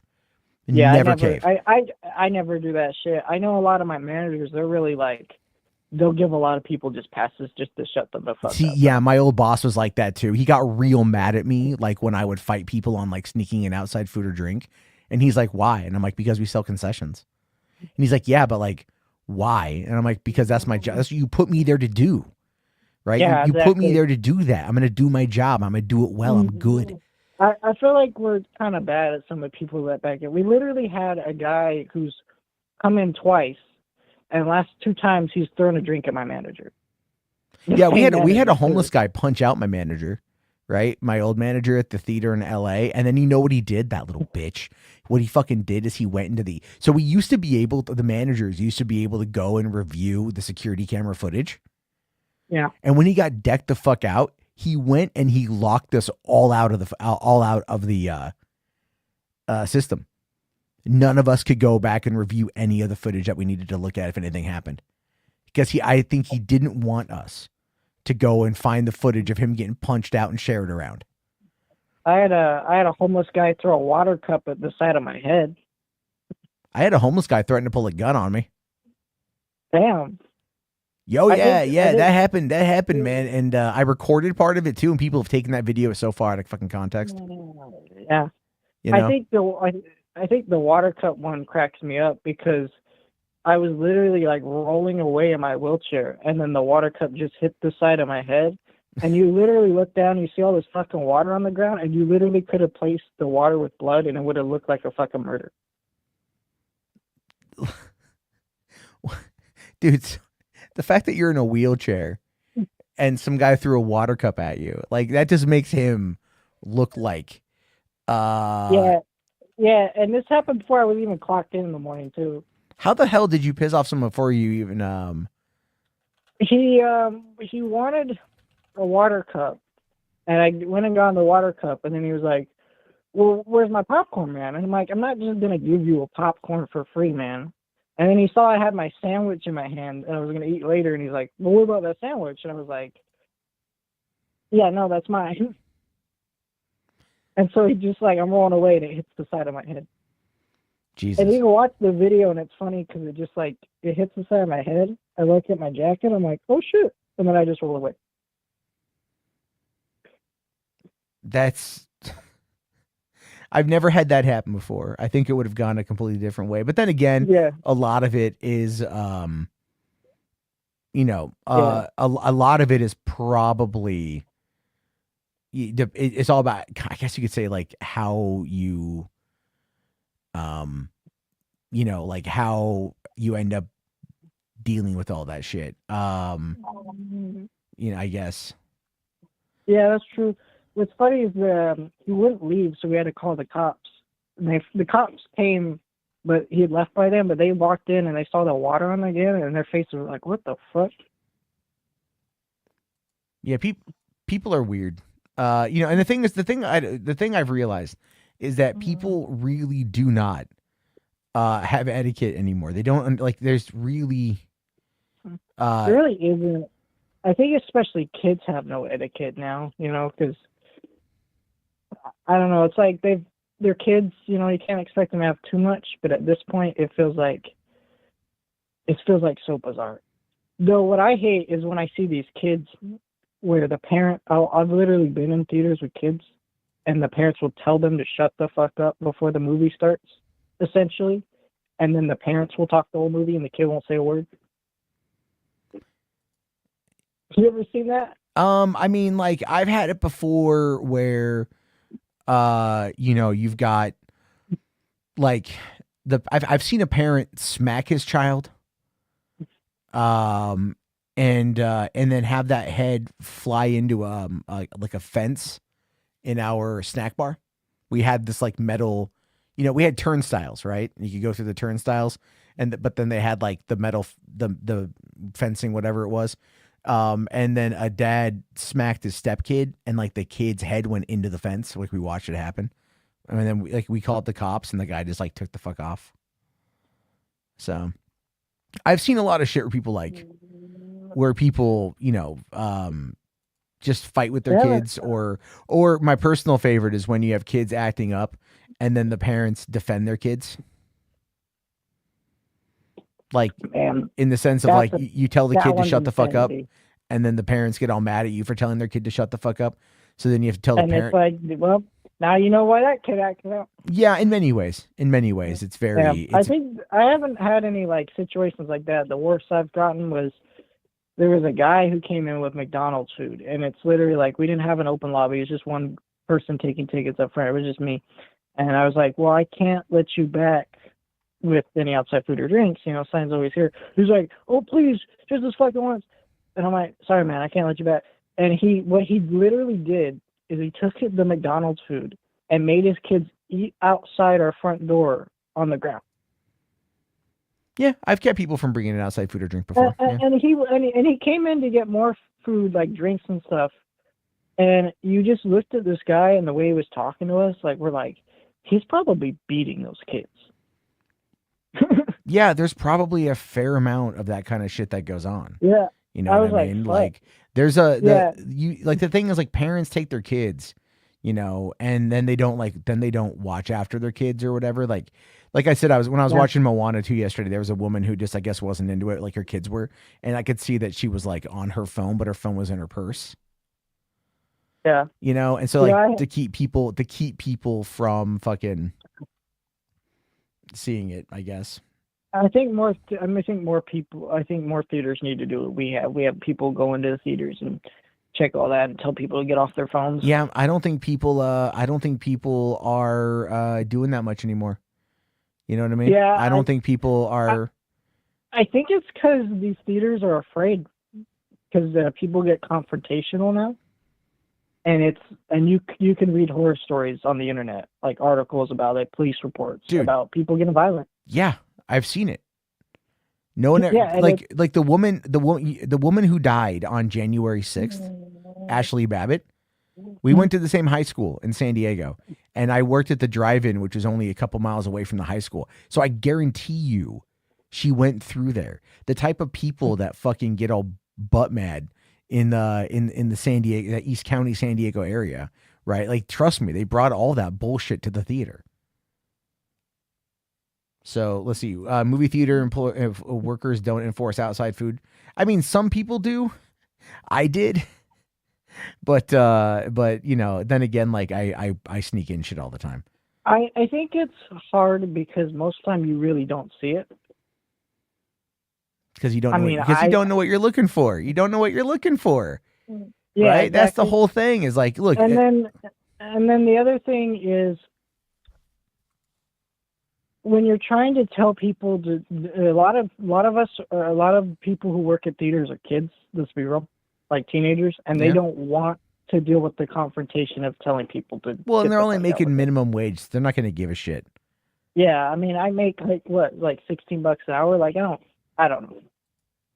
So I get it. But at the same time, it's like, you know, if nobody's enforcing the rules, that's how shit goes. Yeah. Well, I mean, that's kind of the point. Though honestly, I do believe that a fair amount of people who sneak in food do actually buy concessions more than you think. I think they'll buy. I think people will buy. You know, they'll buy, what is it? Popcorn and sodas. You know what I mean? That, Yeah. like, I don't get the people that buy candy. I just don't understand that. I when I was at the theater yesterday, I'm buying popcorn, and this dude is buying like 2 like bags of candies for him and his kids to share. And I'm like, dude, you're dropping like $12 for something that costs you like $1.25 at the goddamn Dollar Tree. Yeah, that's why there's a theater near my house, and if I ever go to that theater, like there's a Dollar Tree right next door. Sorry, hold on a second. Page 5 here, literally just a second ago. Anyone see that video of Destiny blowing that fat guy in the farms? I literally just saw the video, like not even like 2 minutes ago. While you were talking, I got sent a thing for it of Destiny.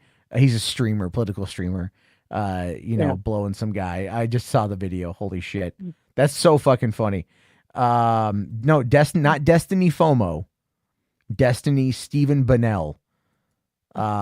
He's a you know, he's a very he's a pan guy. He's a panda. Man, have you seen about that Bonifer movie though? I saw the trailer for it. It's an Angel Studios thing. Yeah, I haven't seen the trailer, but I was just laughing at the way my coworker described it to me.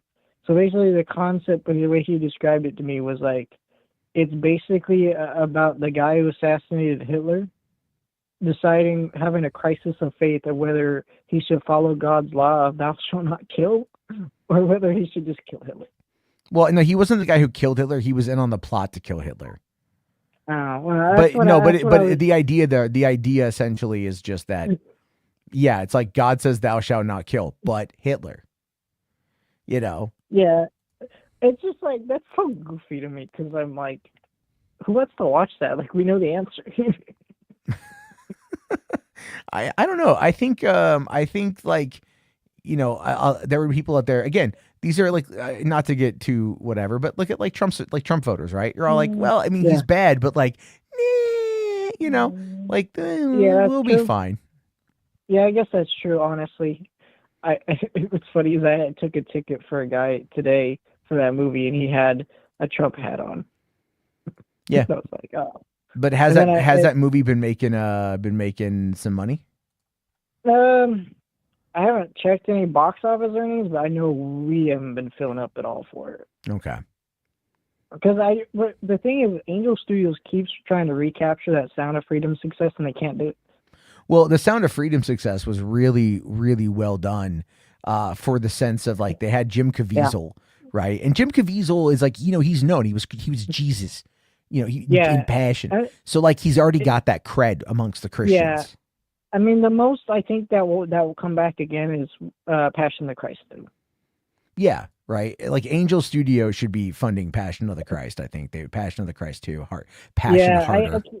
I don't even know if that movie is going to get made, honestly, though. I don't know. I would really hope, like, I would love it. You know, not going to lie. I would love it if they actually did, you know, if we actually were able to get Lethal Weapon 5. before, Yeah. you know, like give me that one, Mel Gibson. That will get you back in the good graces of everybody. Yeah. You know, It's also just weird to see, you know, a dude who's been accused of being anti-Semitic to go on and direct another movie about Jesus. well, well, yeah, I mean, considering that he's, you know, God, what's the word I want to use? Considering that he's been the kind of guy that, you know, he's a good director, I should say. Right? Like, He is a really good director. Like, I hate Passion of the Christ. Like, I think it's not Yeah. a great movie, but it's a beautifully looking but movie. Apocalypto's the fucking shit. So, Oh, yeah, that's you a great know, movie. we gotta kind of remember that Apocalypto was really good. Yeah. I recently, actually, I was at Half Price Books and I found it for like $2 on DVD. And I was like, yeah, I bought it. Right? I bought it. I was like, Yeah, I kind of want to think- watch I it think- again. That's a good movie. Yeah, I need to get that Blu-ray at some point. I know for a while it was super expensive on Blu-ray, and then they reprinted it, and I never got it. Yeah, I've been I would love to see if they were gonna do you know, like some kind of 4K. I would get a 4K of Apocalypto. 'Cause I think it's so well I done. think they will. I think they will. I noticed that. So Disney, from what I understand, they signed a deal with Sony for Yeah. their physical media department. Yeah. And it's because what I was reading is this is part of the reason they shut down their Disney movie club was essentially their physical media division house was shit. Like basically stuff that would take normal companies like a couple weeks to sign off on and take care of was taking Disney months. Oh, okay. Well, I mean, the one of the problems now with physical media is if Trump puts on the 25% tariff from Mexico, Oh, yeah, I saw a lot that. of I the saw discs are people manufactured in panicking. Mexico. So a lot of physical media collectors are just like, God fucking damn it. Shit, fuck. And they're already so expensive. You know, there's the pre-order up for the Willow Steelbook on Amazon, $65. Yeah. Well, okay. So here's the thing with that, right? I pre-ordered Godzilla -1. Yeah. You know, 4K Steelbook, and it was $52 initially, and then when it came out, it was only was it like 12? It was like down to I think like it was 20.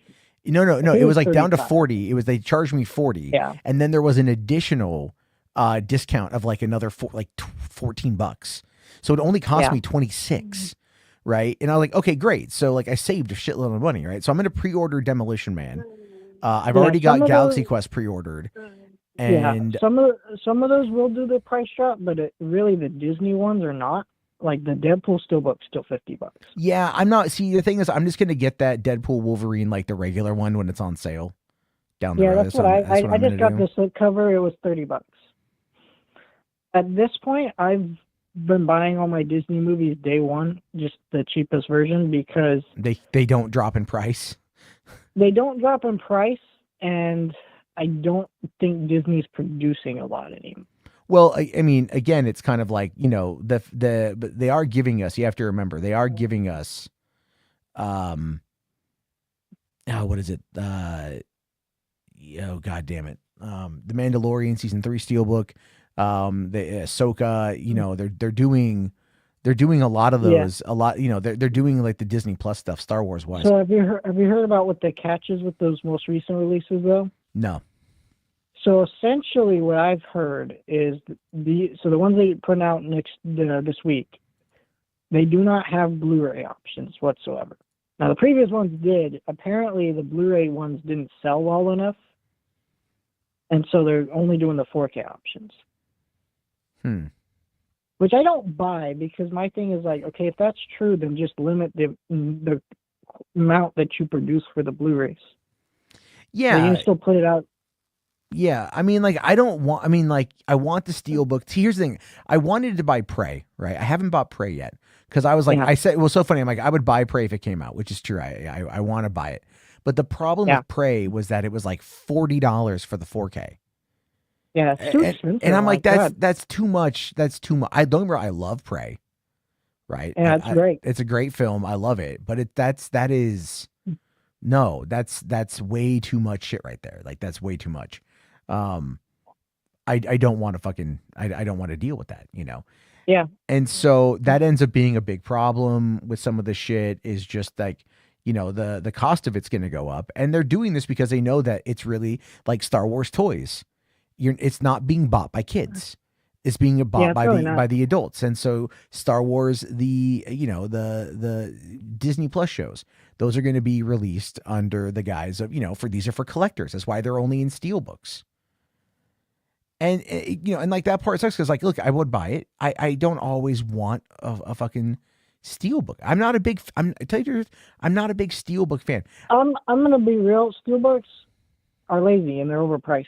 Yeah. There's some really nice ones. Like I have an American Psycho one. I don't know if you've seen that one where it's like it's got a slipcover to it. Oh, it's got and the blood. Like Does it have like the liquid blood in there? There's that one, but the main feature of it is it's like his face mask he's ripping off. Oh, okay.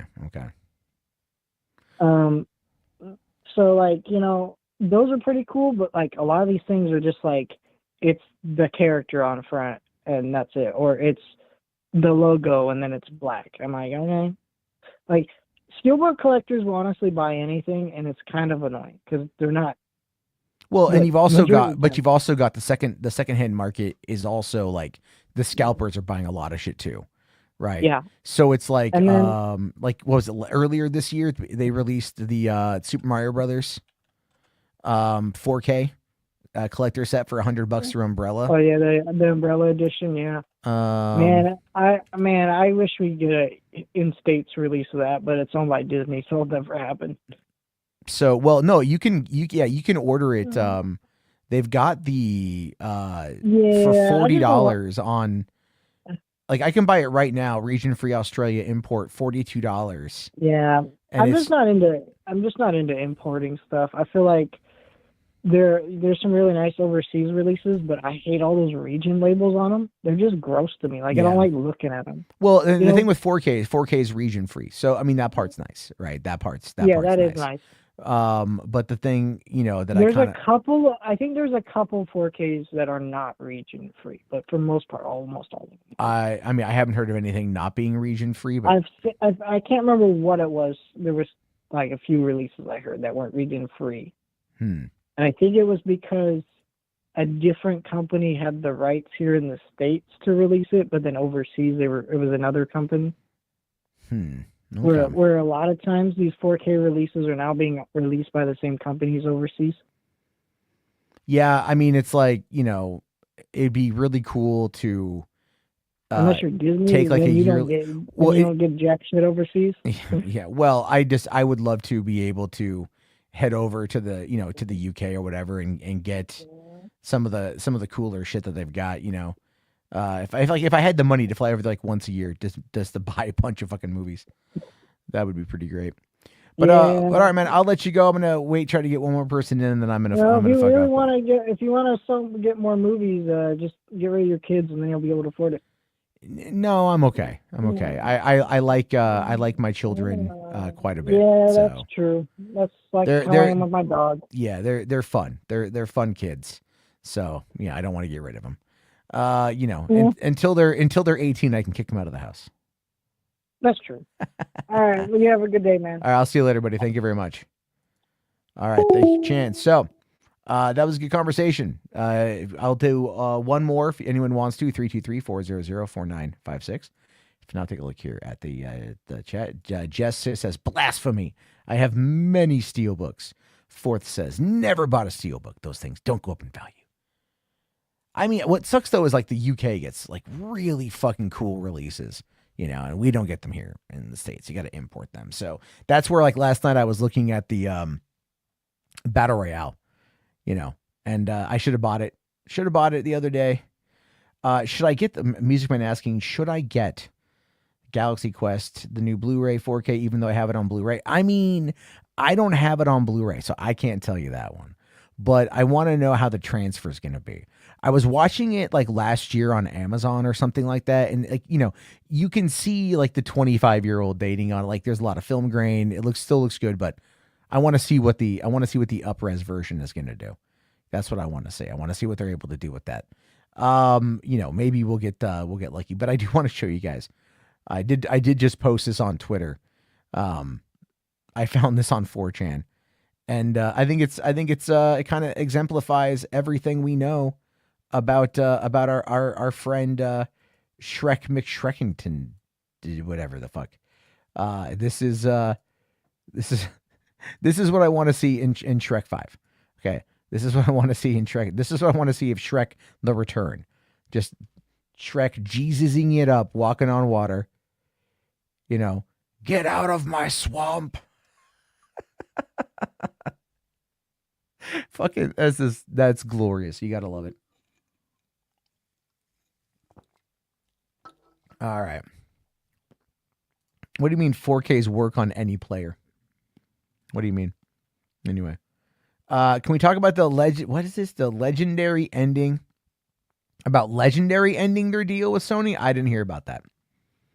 All I know is that Legendary is no. I'm not thinking of Legendary. What am I thinking of?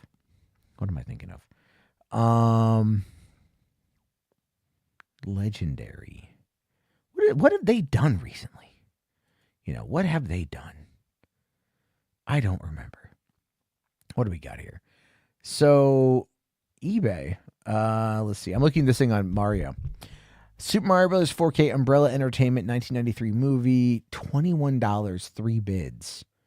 Waterloo, New York. $4 mail. That's not bad. It's not bad at all.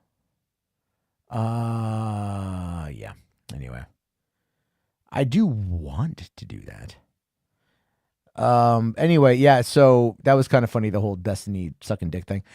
What I find to be really interesting about that is I find everything with that I don't care, I should say, right? Because the situation involving Destiny is this Destiny's own. It's Destiny, whatever he wants to do. You know what I mean? Just like, who cares, right? Like he got some degeneracy in him. Like, who cares? I think he's getting a little bit more. Well, I don't want to. I don't want to like. I feel like it's a distraction, if you want my honest opinion. So the reason why I say that is because distractions come in the form of, well, think of it like this. Okay. Think of it like this. You've got a hotly contentious political debater career. Okay. And then all of a sudden, like now there's all these leaks of like, you talking about wanting to, use your ex-wife's butt plug or some shit like that. Or you want to suck dick, or you beat off during live streams. Like, take a break and go fucking, go DSP that shit, right? Like, whatever. None of that shit. At the end of the day, all of that's a distraction from any of the other things that he's saying. I was watching the Jubilee video with Destiny, and some guys like brought up the whole like pegging thing.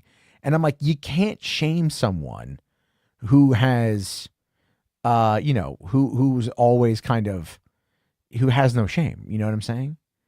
Right? Like, that's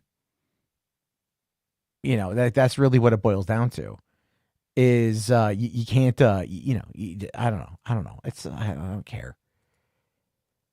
Anyway. All right. We went on for 2 hours and 18 minutes. I think I'm just going to kind of call it. So thank you guys very much for hanging out. Thanks for the call-ins. I appreciate. I'm working the next couple nights, so if anything, I'll be back on probably maybe Monday night. We'll talk a little bit more. Try to do some movie stuff. Have a good one, everybody. Peace out.